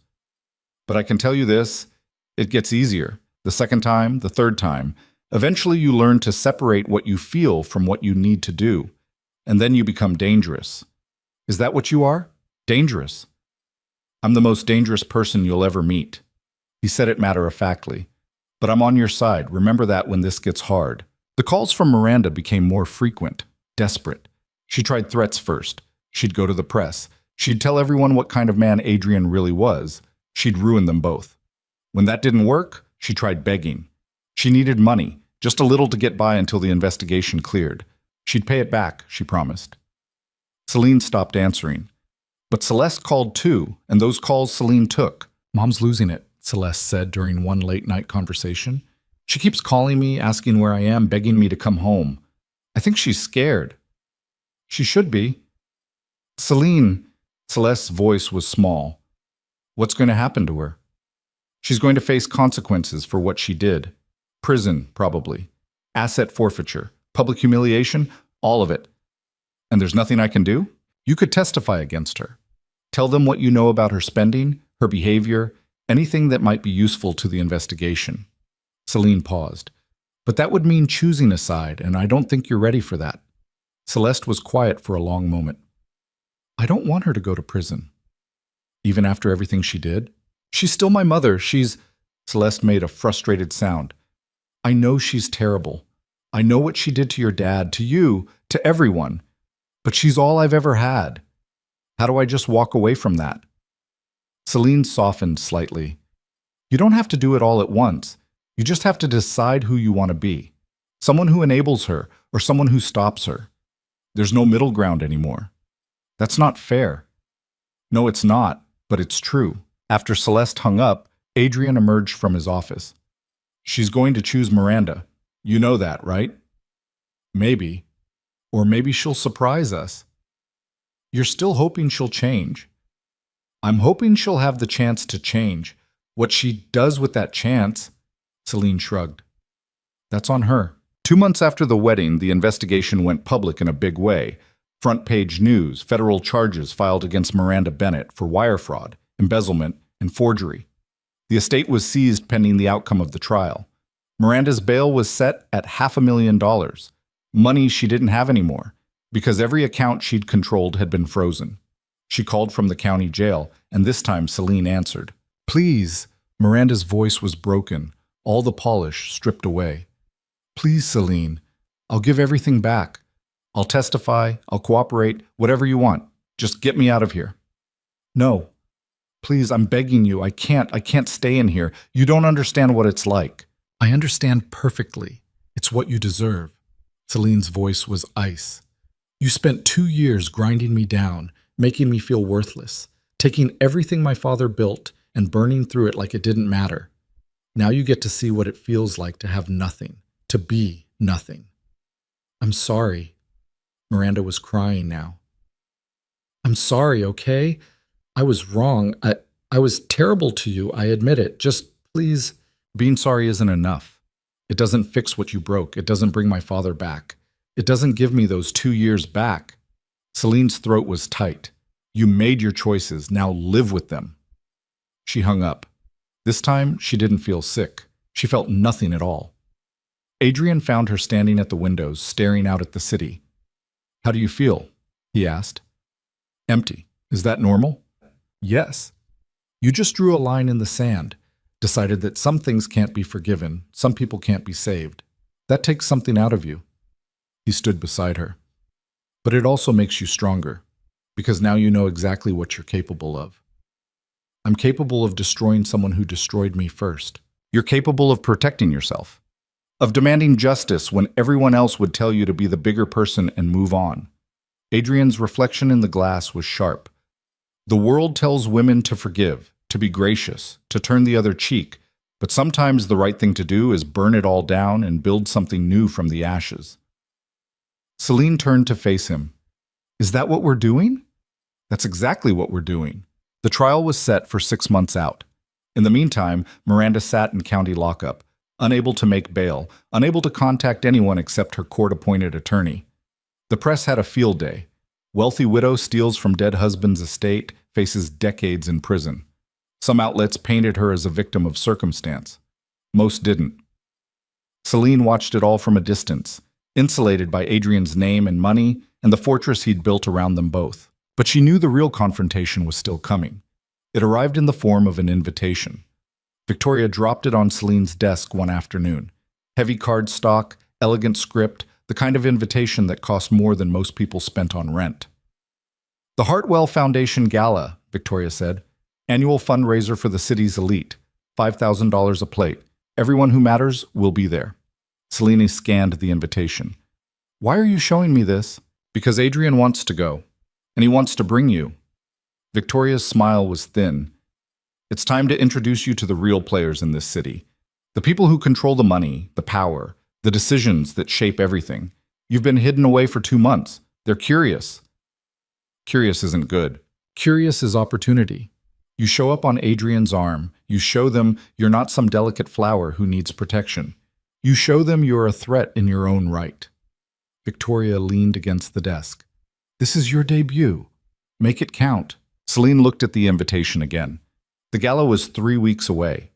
3 weeks to prepare for the kind of event where one wrong word could destroy a reputation, where alliances were formed and broken over champagne and canapes, where people smiled at you while plotting your downfall. She thought about the girl who used to scrub floors and swallow insults. That girl was gone. What do I need to know? Celine asked. Victoria's smile widened. Everything, and we don't have much time. The next 3 weeks were a crash course in high society warfare. Victoria taught her which families controlled which industries, who was sleeping with whom, which seemingly friendly faces hid the sharpest knives. Diana drilled her on current events, economic trends, political developments, anything that might come up in conversation. James ran her through scenarios, testing her ability to deflect invasive questions and turn conversations to her advantage. Someone asked about your father's estate, James said during one session. What do you say? I say the matter is in the hands of the authorities, and I'm confident justice will be served. Too stiff. Try again, Celine thought. I say my father was a good man who deserved better, and I'm making sure his legacy is protected. Then I change the subject to their business or family or whatever gets them talking about themselves. James nodded approval. Better. People love talking about themselves. Use that. Adrian watched most of these sessions from the sidelines, occasionally offering input, but mostly letting his team shape her. Once, after a particularly brutal practice round with Victoria, he'd pulled Celine aside. You don't have to do this, he'd said quietly. The gala, the performance, any of it. If you want to stay here, stay private, I'll make it work. No. Selena shook her head. I'm tired of hiding. I want them to see me. I want them to know I'm not going anywhere. They're going to come at you hard, test you, provoke you, try to find weaknesses. Let them try. Celine met his eyes. I've survived worse than rich people at a party. He'd smiled at that. Yes, you have. The night of the gala, Diana arrived with a garment bag that she hung carefully in Celine's closet. What is it? Celine asked. Open it. The dress was midnight blue, almost black in certain light, with a neckline that plunged just low enough to be daring and a skirt that moved like water. It was stunning, powerful, the kind of dress that announced you were someone worth noticing. Adrian chose it, Diana said. He has good taste. He has expensive taste. Same thing in this world. Diana began laying out jewelry. The diamonds you wore at the wedding won't work here, too traditional. We need something with edge. She produced a necklace, white gold and sapphires, modern and sharp. The earrings matched. When Celine put them on, she barely recognized herself. The woman in the mirror looked dangerous. Good. Adrian was waiting when she emerged, dressed in a black tuxedo that fit him like it had been made specifically for his body, which it probably had been. He'd abandoned the wheelchair completely tonight. This event was important enough that he was revealing the truth to the people who mattered. When he saw her, something shifted in his expression. You look... He stopped, shook his head. Forget it. You know how you look. How do I look? Like you could destroy someone's entire world before dessert. He offered his arm. Ready to make an entrance? The gala was being held at the Meridian Hotel, the kind of place that had doormen in white gloves and chandeliers worth more than most houses. When Celine and Adrian arrived, every head in the entrance hall turned. She felt the weight of their stares like physical pressure. Curiosity, calculation, envy, disdain. They were all there, mixed together in expressions that tried to be polite. Adrian kept his hand at the small of her back, guiding her through the crowd. The woman in red at 2 o'clock is Senator Walsh's wife. She hates her husband and loves gossip. The man talking to her is Devin Cross, tech billionaire with political ambitions. The couple by the bar are the Hartfords, old money, suspicious of everyone who isn't, and the woman heading straight for us. Is someone you don't like? Celine finished, reading his body language. That obvious? You just went rigid. The woman approaching was in her 50s, immaculately dressed, with the kind of smile that didn't reach anywhere near her eyes. Adrian, how lovely to see you on your feet. I'd heard rumors, but I didn't believe them. Catherine. Adrian's tone was polite ice. May I introduce my wife, Celine? Catherine's eyes raked over Celine like she was inventory. How charming. I wasn't aware you were the marrying type, Adrian. What changed?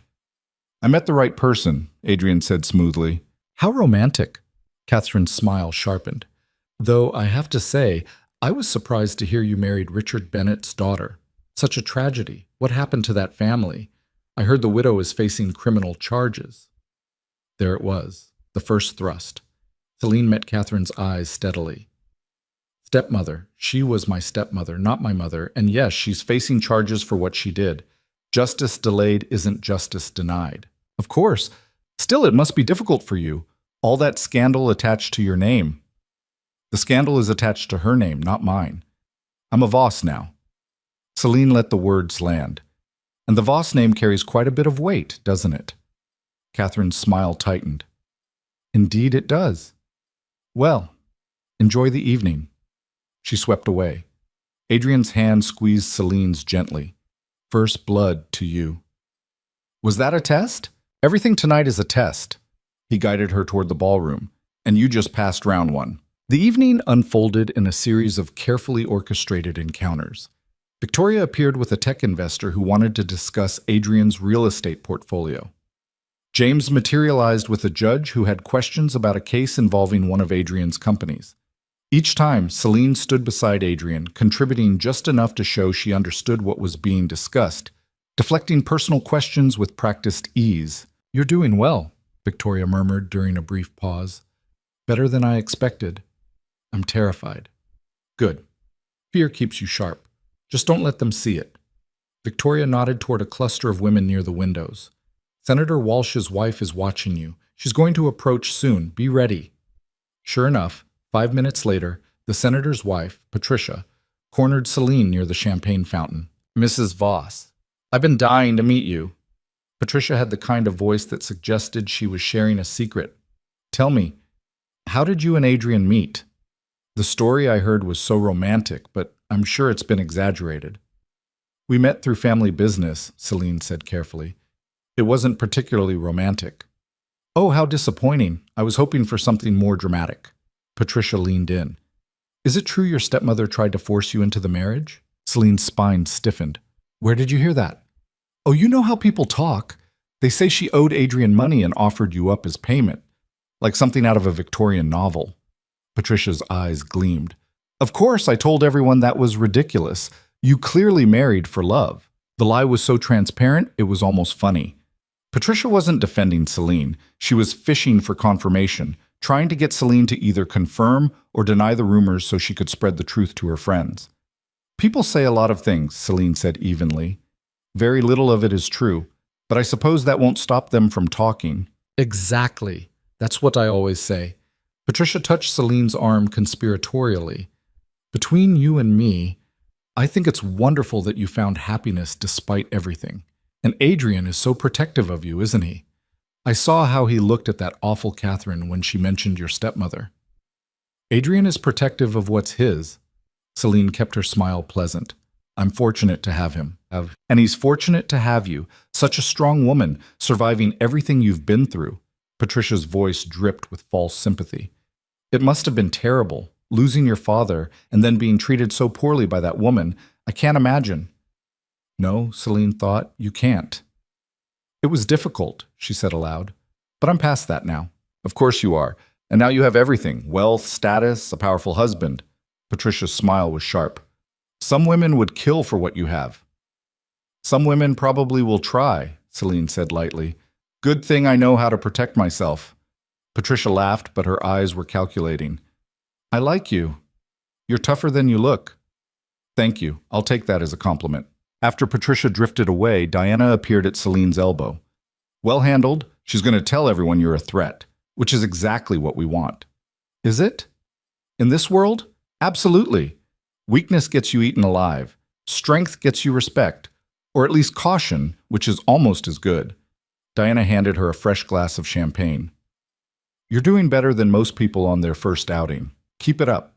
The dinner was a multi-course affair that seemed designed to last forever. Celine found herself seated between Adrian and a hedge fund manager who spent 20 minutes explaining why cryptocurrency was the future before his wife kicked him under the table. Across from her, a real estate developer's wife asked pointed questions about Celine's education, her family background, her plans for the future. I'm still figuring that out, Celine said honestly. Right now I'm focused on learning everything I can about Adrian's businesses and finding ways to contribute. How modern, the woman said with a smile that suggested it wasn't a compliment. Most wives in your position would be focused on charity work and social climbing. I'm not most wives? No. You're certainly not. The woman sipped her wine. I suppose when you marry someone like Adrian Voss, traditional expectations go out the window. I suppose they do. By the time dessert arrived, Celine felt like she'd been through a war. Every conversation was a minefield, every smile a potential trap. She understood now why Adrian had spent weeks preparing her. One wrong word, one moment of weakness, and these people would tear her apart. But she hadn't given them that moment. As the evening wound down and people began filtering toward the exits, Adrian leaned close. There's someone I want you to meet, he said quietly. The woman in silver by the east doors. Margaret Chen. Celine followed his gaze. The woman was older, maybe 70, with gray hair pulled back in an elegant knot and eyes that missed nothing. Who is she? The most powerful person in this room. She controls more wealth than everyone here combined, and she doesn't advertise it. If she approves of you, doors open. If she doesn't, Adrian's expression was serious. She's the real test. Everything else tonight was just warm-up. Celine's stomach dropped. Why didn't you tell me this earlier? Because I wanted you to be yourself, not someone trying to impress her. She can smell desperation from across the room. He offered his arm. Ready? No. Yes. They crossed the ballroom together. Margaret Chen watched them approach with an expression that gave nothing away. Mrs. Chen, Adrian said warmly, may I introduce my wife, Celine? Margaret extended her hand. Celine shook it, surprised by the strength in the older woman's grip. Mrs. Voss, Margaret said. Her voice was cultured, precise. I've heard quite a bit about you. I can only imagine what you've heard. Most of it unflattering, I'm sure. People in this city love a good scandal. Margaret's eyes were sharp. I knew your father, you know.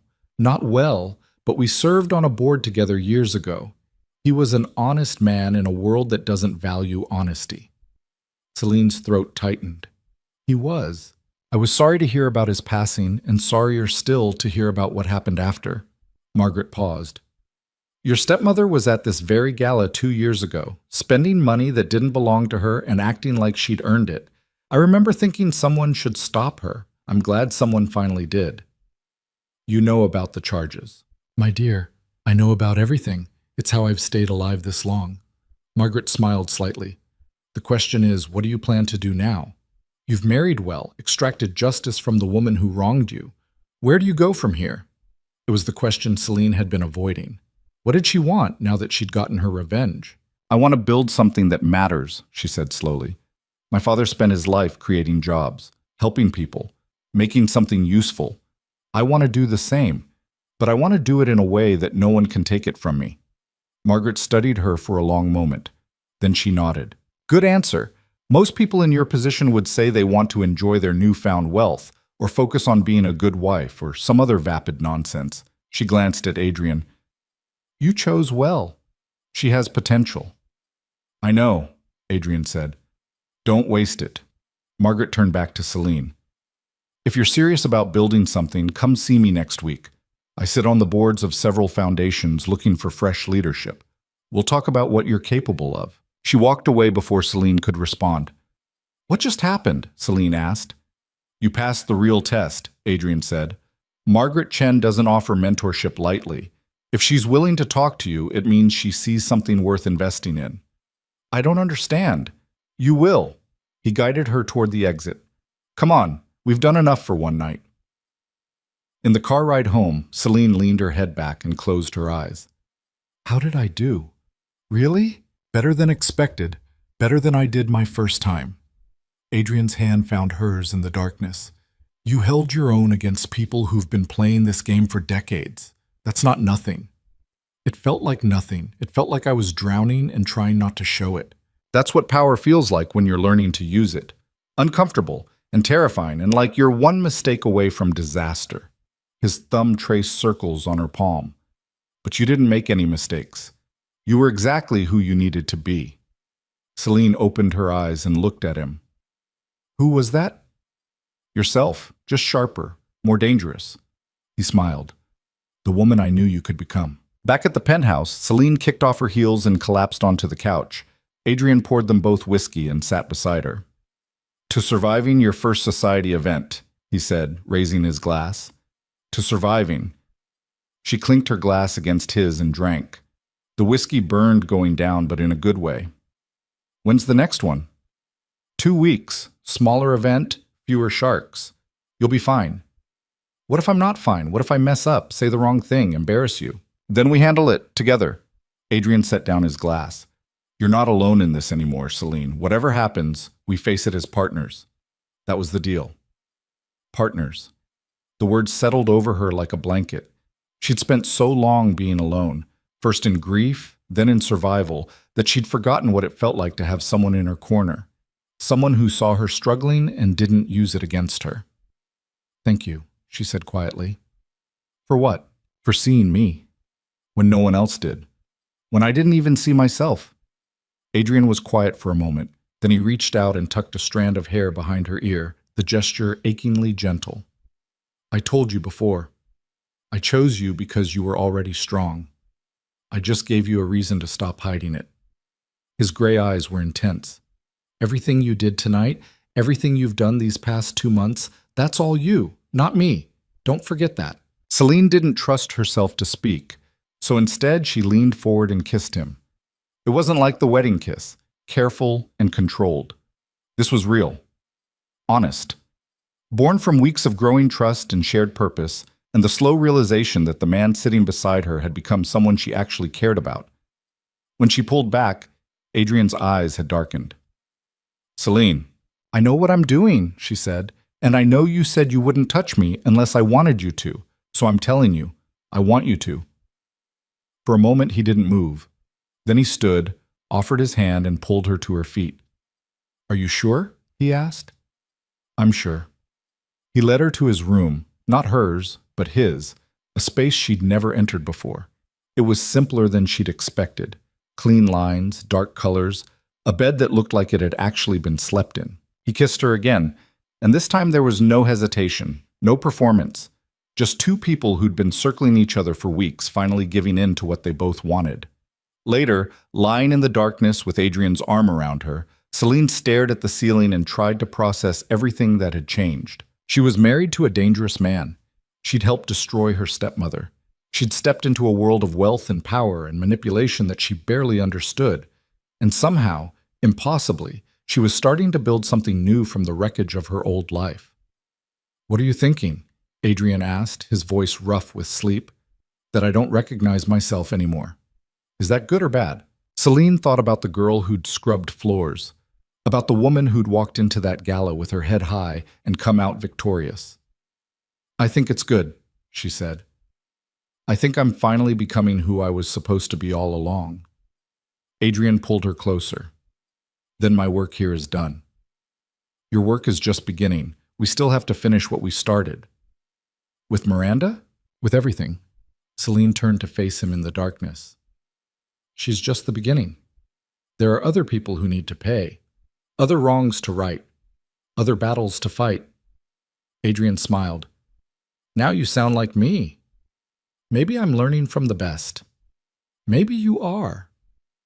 They fell asleep tangled together, and for the first time since her father's death, Celine felt like she was exactly where she was meant to be. The prosecution built their case methodically over the next 4 months. Celine watched from a distance as the evidence she'd helped gather became the foundation of the state's argument against Miranda. Bank records, forged signatures, testimony from vendors who'd never provided the services they'd billed for. Every piece of paper, every transaction, every lie Miranda had told came back to haunt her. James kept Celine updated. They're offering her a plea deal, 10 years instead of 25 if she cooperates fully and provides restitution. "Will she take it?" Celine asked. "Her lawyer is advising her to, but Miranda—" James shook his head. "She still thinks she can talk her way out of this. She wants to go to trial." "Let her." Adrian looked up from the contract he was reviewing. "You're sure? A trial means publicity, means your name in the papers, reporters asking questions." "I'm sure." Celine met his eyes. "I want everyone to see exactly what she did. No plea deals, no quiet settlements. She gets her day in court, and then she gets exactly what she deserves." The trial started on a Tuesday in early autumn. The courthouse steps were crowded with reporters, cameras, people who'd come just to watch the spectacle. Celine walked through them with her head high, Adrian beside her, Marcus and Diana flanking them like guards. She wore gray, professional, severe, the color of someone who wasn't here to perform, but to witness justice. Inside, the courtroom was smaller than she'd expected. Miranda sat at the defense table in a cheap suit her public defender had probably picked out, her blonde hair dull, her face older than it had been 6 months ago. When she saw Celine enter, something desperate and angry flashed across her expression. The prosecution called their first witness, an accountant who'd worked for Bennett Industries and noticed irregularities in the books. Then a bank officer who'd processed some of Miranda's fraudulent transfers. Each one added another brick to the wall, closing in around her. On the third day, they called Celine. Walking to the witness stand felt like walking through water. Every eye in the room was on her. The prosecutor, a sharp woman named Ellen Reeves, gave her an encouraging nod. "Please state your name for the record." "Celine Marie Voss, formerly Bennett." "Mrs. Voss, how did you know the defendant?" "She was married to my father. She was my stepmother for 3 years before his death." Ellen walked her through the timeline, her father's marriage to Miranda, the changes in his behavior, his stress, his declining health, his death, and the aftermath. Miranda's treatment of Celine, the way she'd been reduced to unpaid labor in her own home. "Did you notice anything unusual about the estate's finances during this time?" "I noticed we were running out of money. My father had been comfortable, not wealthy, but secure. After he died, there were suddenly bills we couldn't pay, creditors calling, threats of foreclosure. But Miranda and Celeste kept spending like nothing had changed." "Did you investigate?" "Not at first. Celine paused, choosing her words carefully. I was grieving. I wasn't thinking clearly. But after I left the estate, I requested the financial records and discovered the extent of the fraud. Ellen entered the documents into evidence, page after page of Miranda's theft, projected onto screens for the jury to see. Celine watched their faces as they absorbed it. Shock, disgust, anger. Good. Miranda's lawyer, a tired-looking man who seemed to know he was fighting a losing battle, cross-examined her next. Mrs. Voss, isn't it true that you have a financial motive for testifying against my client? No. You stand to inherit your father's estate if Mrs. Bennet is convicted, don't you? I stand to see justice done for my father. The money doesn't matter, doesn't it? You married Adrian Voss shortly after leaving the estate, a man who agreed to clear the family debts in exchange for a bride. That sounds like a financial transaction to me. Celine's jaw tightened. My marriage is not on trial here. But it's relevant to your credibility. You're testifying against a woman who could block your inheritance, and you're married to a man who benefits from her conviction. The jury deserves to know your motives might not be as pure as you claim. My motive, Celine said clearly, is that she stole from my father. She forged his signature, embezzled from his company, and contributed to the stress that killed him. Those are facts, not opinions. The financial records prove it. My testimony is just context. The lawyer tried a few more angles, but Ellen objected to most of them. When Celine finally stepped down, her hands were shaking, but her voice had never wavered. Adrian was waiting in the hallway. He pulled her into a quiet corner, his hands cupping her face. You did well, he said. I wanted to scream at him. At her. At all of it. But you didn't. You stayed controlled, credible. That's what matters. He pressed his forehead to hers. It's almost over. The prosecution rested their case 3 days later. Miranda's defense was thin. She claimed she'd had permission to access the accounts, that Richard had wanted her to invest the money, that everything had been a misunderstanding. But the paper trail contradicted every claim. The jury deliberated for 6 hours. Guilty on all counts. The courtroom erupted. Miranda's lawyer asked for time to prepare sentencing arguments. The judge set a date 4 weeks out and remanded Miranda to custody pending sentencing. As they led her away in handcuffs, Miranda turned and locked eyes with Celine. The hatred there was pure and absolute. But underneath it, Celine saw something else. Fear. The sudden understanding that she'd lost everything and there was no getting it back. Celine didn't look away. She met Miranda's stare with her own, unflinching, until the deputies pulled her through the door and she disappeared from sight. Outside the courthouse, reporters swarmed. Diana ran interference while Marcus cleared a path to the car. Someone shouted a question about whether Celine felt vindicated. She didn't answer. Vindication wasn't the right word. Justice was closer, but still not quite right. What she felt was free. The sentencing hearing was quieter. The prosecution recommended 20 years.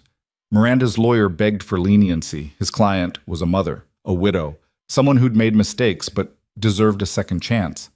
The judge wasn't swayed. Mrs. Bennet, you systematically defrauded your late husband's estate, forged legal documents, and showed no remorse for your actions. You spent 2 years living off money you stole while your stepdaughter suffered.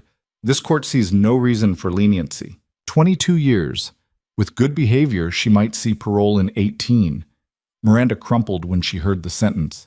She'd be 70 before she was free. Her life, as she'd known it, was over. Celine felt nothing watching her break down. No satisfaction, no triumph, no sadness. Just a sense of something heavy finally lifting off her shoulders. It's done, Adrian said quietly. It's done, Celine agreed. But there was one more piece to settle. The estate sale happened on a cold November morning. Everything Miranda and Celeste hadn't already sold was auctioned off to pay the court-ordered restitution. Furniture, artwork, dishes, clothes. Strangers walked through the rooms where Celine had grown up, picking through her family's history like it was a garage sale. Celine bought back 3 things. Her father's desk from his study, the one where he'd taught her about business and integrity. A photograph of her parents from before her mother died, both of them young and happy and unaware of what was coming. And her mother's wedding ring, which Miranda had tried to sell but couldn't get enough money for. Adrian arranged to have them delivered to the penthouse. When Celine opened the box containing her father's desk, she found something hidden in a secret drawer she'd forgotten existed. A letter, addressed to her in Richard's handwriting. Her hands shook as she opened it. My dearest Celine, if you're reading this, I'm gone. I'm sorry for that. I'm sorry for so many things. I know I made a mistake marrying Miranda. I know I was lonely and foolish, and I let someone into our lives who didn't deserve to be there. By the time I understood what she was, it was too late. The damage was done. I tried to protect you. I tried to limit her access, to keep the business separate, to ensure you'd inherit what was rightfully yours. But I'm tired, and I'm afraid I haven't done enough. If things go wrong, if Miranda tries to take everything, fight back. You're stronger than you know. You have your mother's fire and my stubbornness, and that combination makes you unstoppable. Don't let anyone convince you otherwise. Build something beautiful from the ashes. Make me proud. I love you always, Dad. Celine read the letter 3 times before the tears came. When they did, they were the kind that shook her whole body, years of grief and rage and love finally finding release. Adrian found her on the floor of her suite, the letter clutched in her hand, crying like she hadn't cried since the funeral. He didn't say anything. He just sat beside her and held her until the storm passed. He knew, she said finally, her voice raw. He knew what she was, and he tried to stop her, and he couldn't. He did stop her, just not in the way he planned. Adrian brushed her hair back. He raised you to be strong enough to finish what he started. That's something. I miss him. I know. Celine pressed her face into Adrian's shoulder.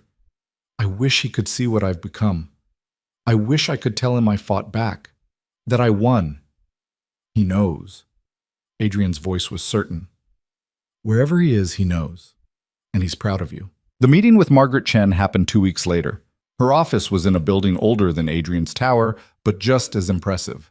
Wood paneling, leather chairs, the kind of understated elegance that came from generations of wealth. Margaret was direct. I've been watching you since the gala. You handled Miranda's trial with grace. No interviews, no dramatics, just quiet dignity. That's rare. I didn't want to make a spectacle of it. Smart. The people who scream the loudest usually have the least to say. Margaret folded her hands on her desk. I'm on the board of the Hartwell Foundation. You received their gala invitation. We fund educational programs for disadvantaged youth, scholarships, mentorship, job training, the kind of work your father would have approved of. Celine's throat tightened. He would have. I want you to join the board. You're young, but you have something most of our members lack. Real experience with hardship. You know what it's like to have everything taken from you. That perspective is valuable. I don't know anything about running a foundation. You'll learn, and you'll bring fresh ideas. Too many of our board members are stuck in old ways of thinking. They want to throw money at problems without understanding what people actually need. Margaret's eyes were sharp. I think you understand what people need. The question is whether you're willing to do the work. Celine thought about her father's letter, about building something beautiful from the ashes. I'm willing, she said. Good. We meet monthly, first Tuesday. Diana has the details. Margaret stood, signaling the meeting was over. Then she paused. One more thing. Your stepmother's daughter, Celeste. What happened to her? Celine blinked at the subject change. She ran away before the wedding. She's been living with her boyfriend somewhere outside the city. Why? Because I'm curious whether you plan to help her or let her drown. The question hung in the air. Celine had been avoiding thinking about Celeste. The girl had texted a few times after the trial, apologizing again, asking if there was anything she could do. Celine hadn't responded. Part of her thought Celeste deserved to figure it out on her own. The other part remembered that Celeste was young and scared and had spent her whole life being shaped by Miranda's poison. I don't know yet, Celine admitted. Margaret nodded. That's an honest answer, but you should decide soon. People who drift without direction usually end up somewhere they don't want to be. After the meeting, Adrian was waiting in the car. How did it go? She offered me a seat on the foundation board. I said yes. Adrian smiled. Of course you did. And she asked about Celeste. His smile faded. What did you tell her? That I don't know what to do about her. Selena stared out the window. Part of me wants to help. Part of me thinks she needs to save herself. I can't figure out which part is right. Maybe both parts are right. Maybe you help, but only if she's willing to do the work. Adrian's hand found hers. You can't save someone who doesn't want to be saved, but you can offer a hand to someone who's trying to climb out of the hole themselves. Celine thought about that. Then she pulled out her phone and typed a message to Celeste. If you're serious about changing, about being someone different than your mother, I can help, but I need to know you're committed. Are you? The response came 10 minutes later. Yes. I'm serious. I don't want to end up like her. Please. Celine showed the message to Adrian. What do you think? I think you're a better person than I am. I would have cut her loose months ago.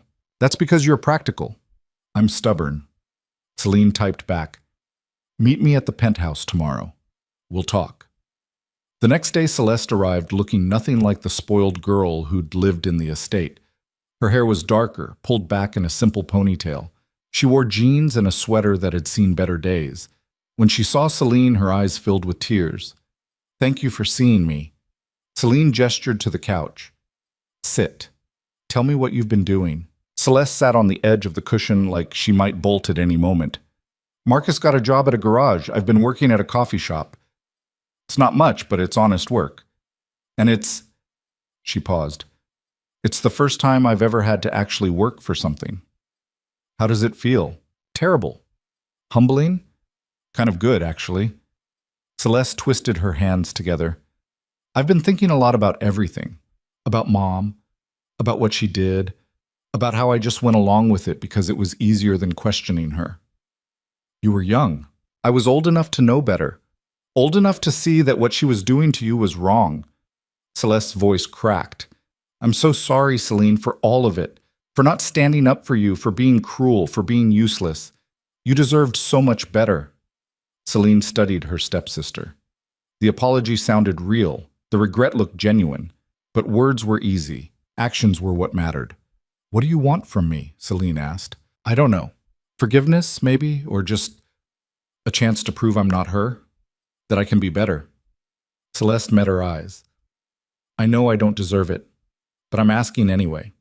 Celine was quiet for a long moment. Then she said, I'm on the board of a foundation that helps young people get education and job training. If you're serious about building a real life, I can get you into a program. Business management, accounting, something practical that you can build a career on. Celeste's eyes widened. You do that? After everything? I do it because everyone deserves a chance to be better than their worst moments. Even you. Celine's voice was firm. But if you waste this opportunity, if you fall back into old patterns, we're done. I'm offering you a hand up, not a free ride. Understand? I understand. Celeste was crying openly now. Thank you. I won't waste it. I promise. We'll see. After Celeste left, Adrian emerged from his office. You're gambling on her. I know. She might disappoint you. She might. Or she might actually change. Either way, I tried. That's more than anyone tried for me when I needed it. Celine leaned against him. Maybe that's the point. Breaking the cycle. Being the person I needed when I had no one. Adrian kissed the top of her head. You're going to change the world, aren't you?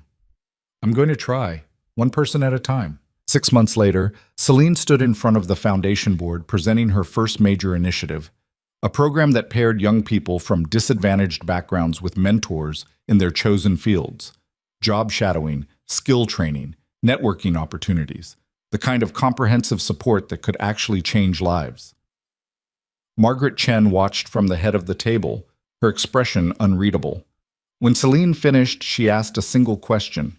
How much will it cost? Celine had the numbers ready. $2 million in the first year, $3 million to sustain it long term. I've already identified corporate sponsors willing to contribute half that. The foundation would need to cover the rest. Another board member frowned. That's a significant investment. What's the expected return? You can't measure this kind of return in dollars, Celine said. But if we're talking outcomes, I expect at least 60% of participants to secure meaningful employment within 2 years. I expect 20% to pursue higher education. I expect every single one of them to have opportunities they wouldn't have had otherwise.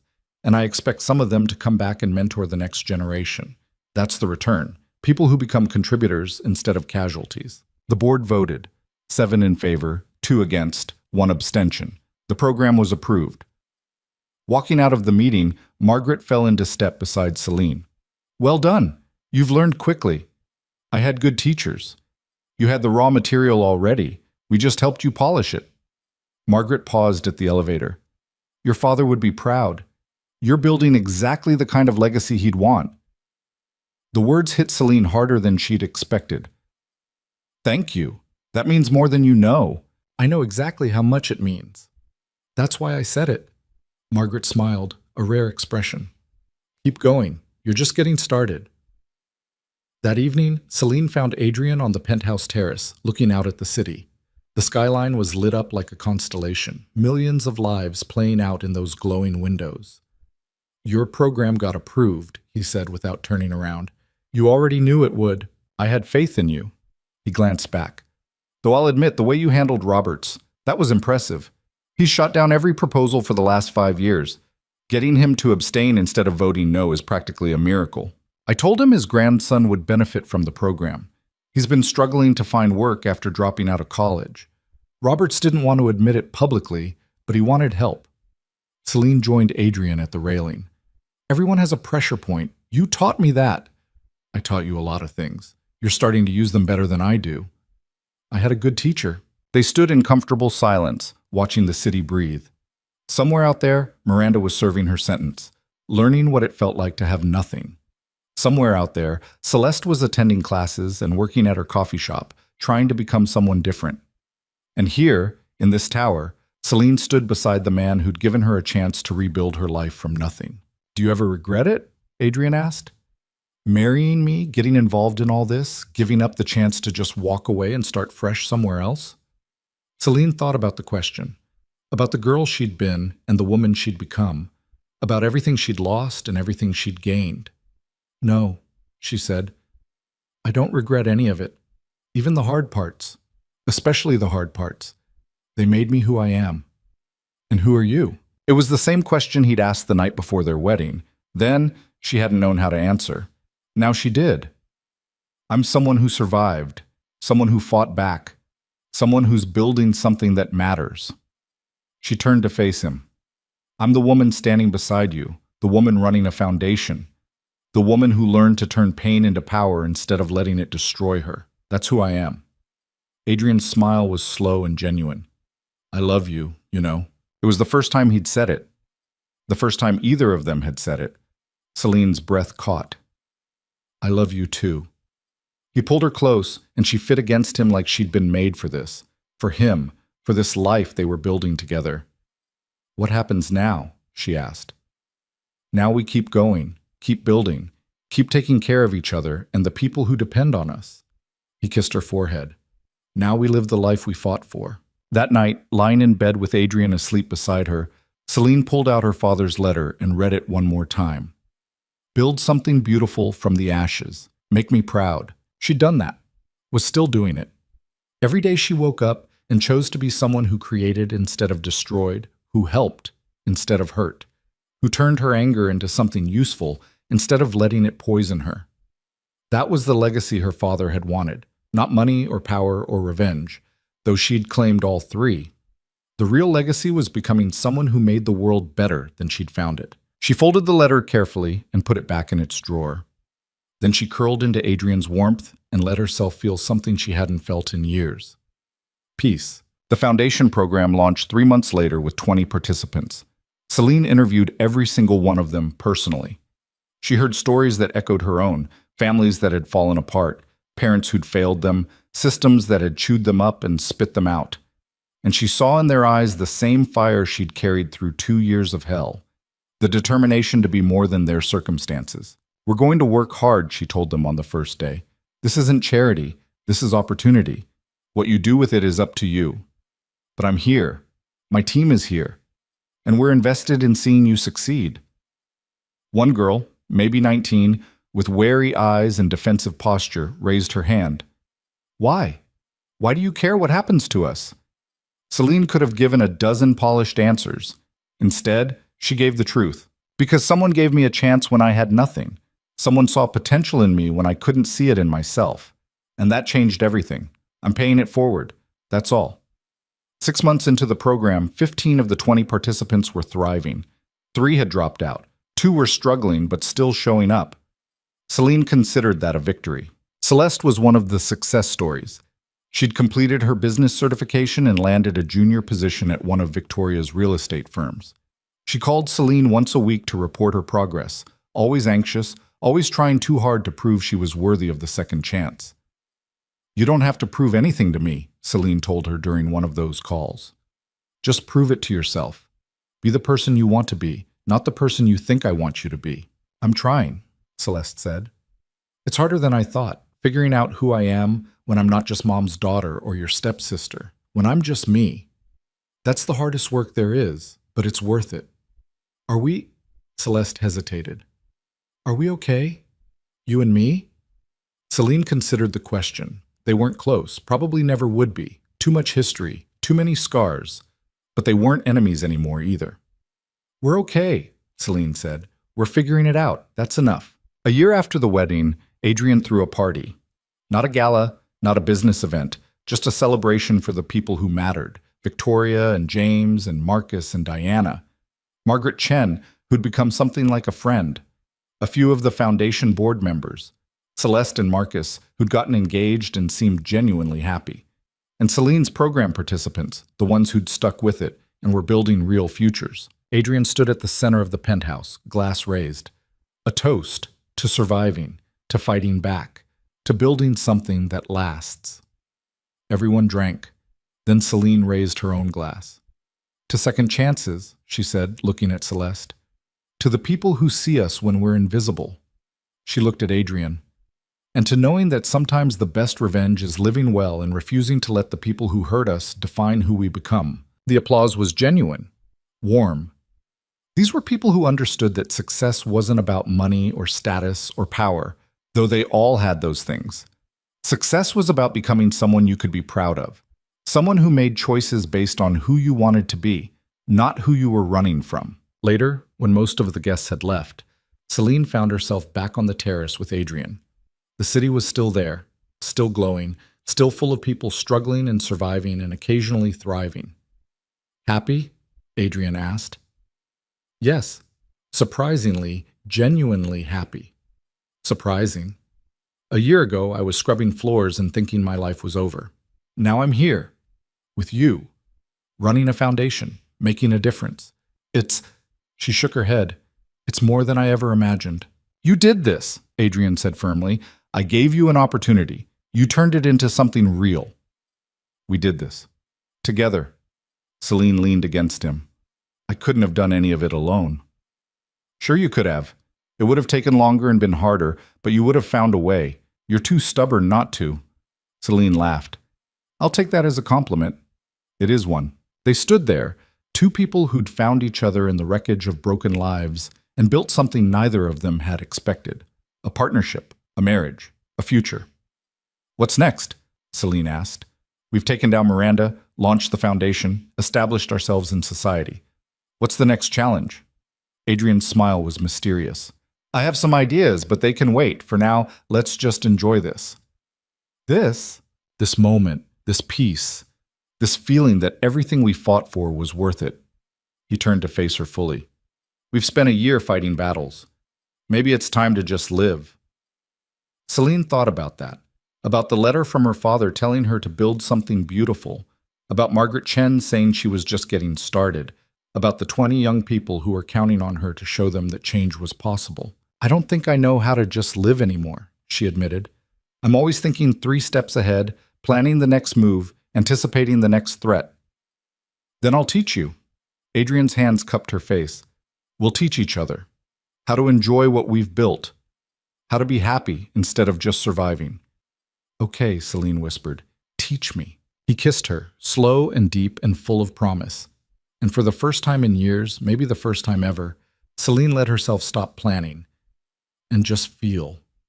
The warmth of his hands, the taste of champagne on his lips, the solid reality of a life she'd fought for and won. When they pulled apart, she was smiling. "What?" Adrian asked. I was just thinking. Miranda thought destroying me would be easy. She thought I was weak and broken, and she could just sweep me aside like I was nothing. Celine looked out at the city. I wonder if she knows yet that trying to break me was the worst mistake she ever made, that I'm still here, still standing, while she's locked away. I wonder if she understands that she didn't destroy me. She made me stronger. She understands, Adrian said quietly. I made sure of it. Celine turned to him. What did you do? I sent her a newspaper clipping about your foundation program, about you being appointed to the board, about everything you've accomplished. His smile was cold. I wanted her to see exactly what she threw away when she decided you were disposable. For a moment, Celine didn't know how to feel about that. Then she laughed, real, genuine laughter that came from somewhere deep. That's cruel, she said. Yes, I love it. I thought you might. They went back inside, back to the party that was winding down, back to the life they'd built together, from nothing but determination and mutual respect, and the understanding that sometimes the best way to heal from trauma is to transform it into purpose.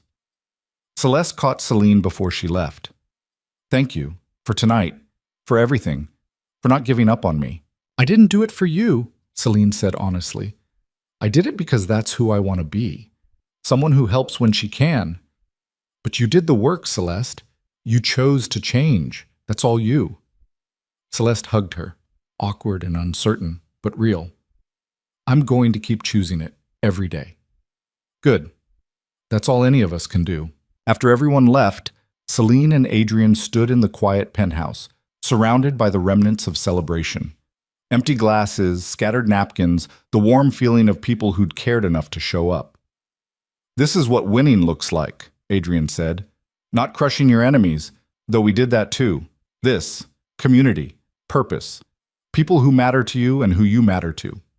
When did you become a philosopher? Celine teased. When I married someone who made me want to be better than I was. He pulled her close. You've changed me, you know. Made me think about legacy differently, about what I'm building and why. Good. You've changed me too. Made me braver, sharper, more willing to fight for what I deserve. They swayed together in the silence, no music, just the rhythm of two hearts beating in sync. I love this life, Celine said quietly.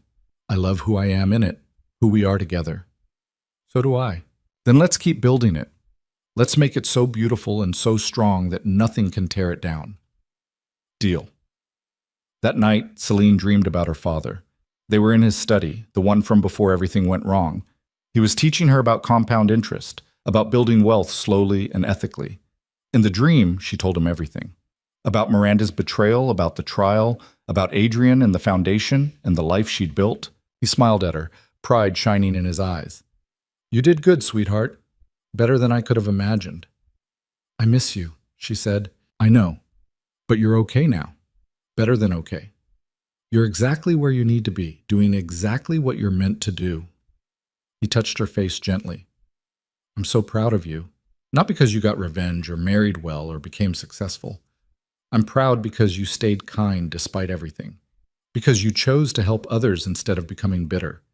Because you're building something that matters. I learned that from you, and you made it your own. That's the best legacy a parent can hope for, a child who takes what they were given and makes it better. He kissed her forehead. Keep going. You're doing beautifully. She woke with tears on her face and a sense of peace she'd been chasing for years. Adrian was still asleep beside her, one arm thrown across her waist. She traced the line of his jaw with her finger, marveling at how far they'd come. From a transaction to a partnership to something that looked a lot like love. Maybe it was love. Maybe it had been all along, hiding under layers of strategy and survival and the mutual understanding that they were both too broken to expect fairy tales. But this was better than a fairy tale. This was real, hard-won and complicated and imperfect, and it was theirs. The foundation grew. By the second year, they'd expanded to serve 50 participants. By the third year, 100. Celine hired staff, developed partnerships with businesses willing to provide internships, created scholarship funds for participants who wanted to pursue higher education. She worked 80-hour weeks and loved every minute of it. Adrian's empire expanded too, though his methods became more subtle. Less brute force, more strategic positioning. Celine's influence there too. She'd taught him that you could be powerful without being destructive, that building something lasting required thinking beyond the next quarter or the next deal. They became the kind of couple people whispered about at parties. The crime king who'd reformed his image and the woman who'd transformed him. It wasn't true, of course. Adrian was still dangerous, still willing to crush anyone who threatened what was his, and Celine was still learning to wield her own kind of power, the kind that came from knowing exactly who you were and refusing to apologize for it. But the whispers didn't matter. What mattered was the life they'd built, the people they'd helped, the legacy they were creating together. 5 years after the wedding, Celine stood at her father's grave for the first time since the funeral. She'd been avoiding it, unable to face the finality of that headstone.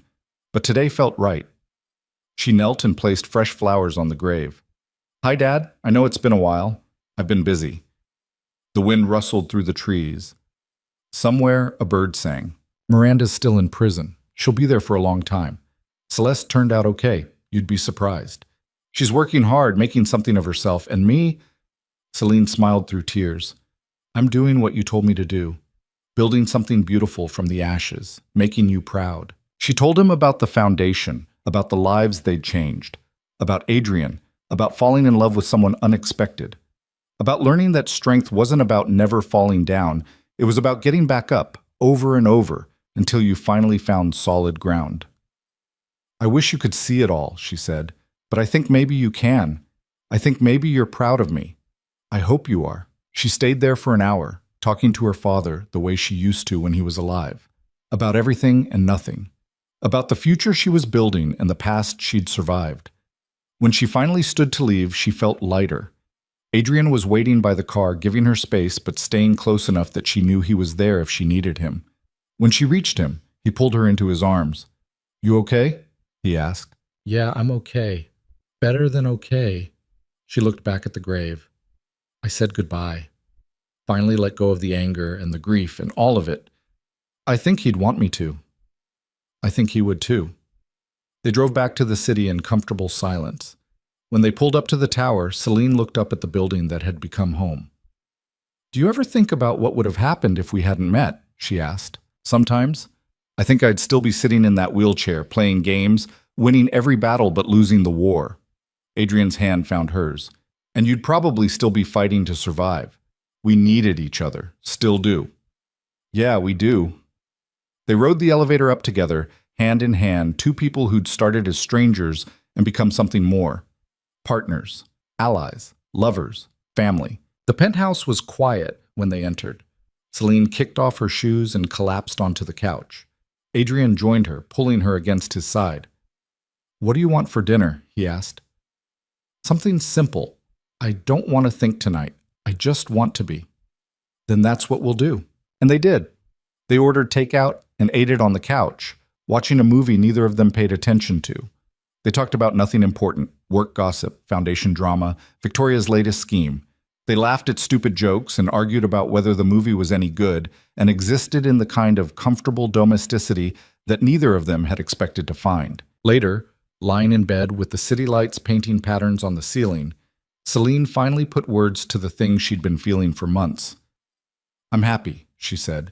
"Genuinely, completely happy. For the first time since my father died, I'm not just surviving or fighting or planning the next move. I'm just happy." Adrian turned to look at her. "Good. You deserve to be." "So do you." "I am. You make me happy. This life makes me happy." He kissed her softly. "Thank you for saying yes, for taking a chance on me when you had every reason to run. Thank you for seeing me when I was invisible, for giving me a reason to fight."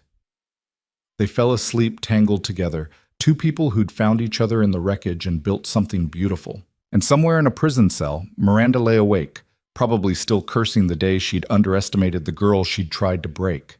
Probably still regretting every cruel word, every slap, every moment she'd chosen cruelty over kindness.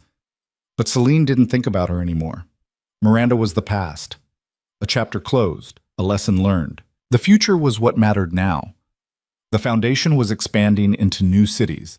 The program graduates were starting to mentor the next generation. Celeste was thriving, Adrian was planning new ventures, and Celine was exactly where she was meant to be, building a legacy worth leaving. Because that was the thing about revenge. The best kind wasn't destruction, it was transformation. It was taking everything someone tried to use against you and turning it into fuel. It was becoming so successful, so powerful, so undeniably present that they had to live with the knowledge of what they'd lost when they thought you were nothing. Miranda had thought she was destroying Celine. Instead, she'd created a queen, and that queen was just getting started.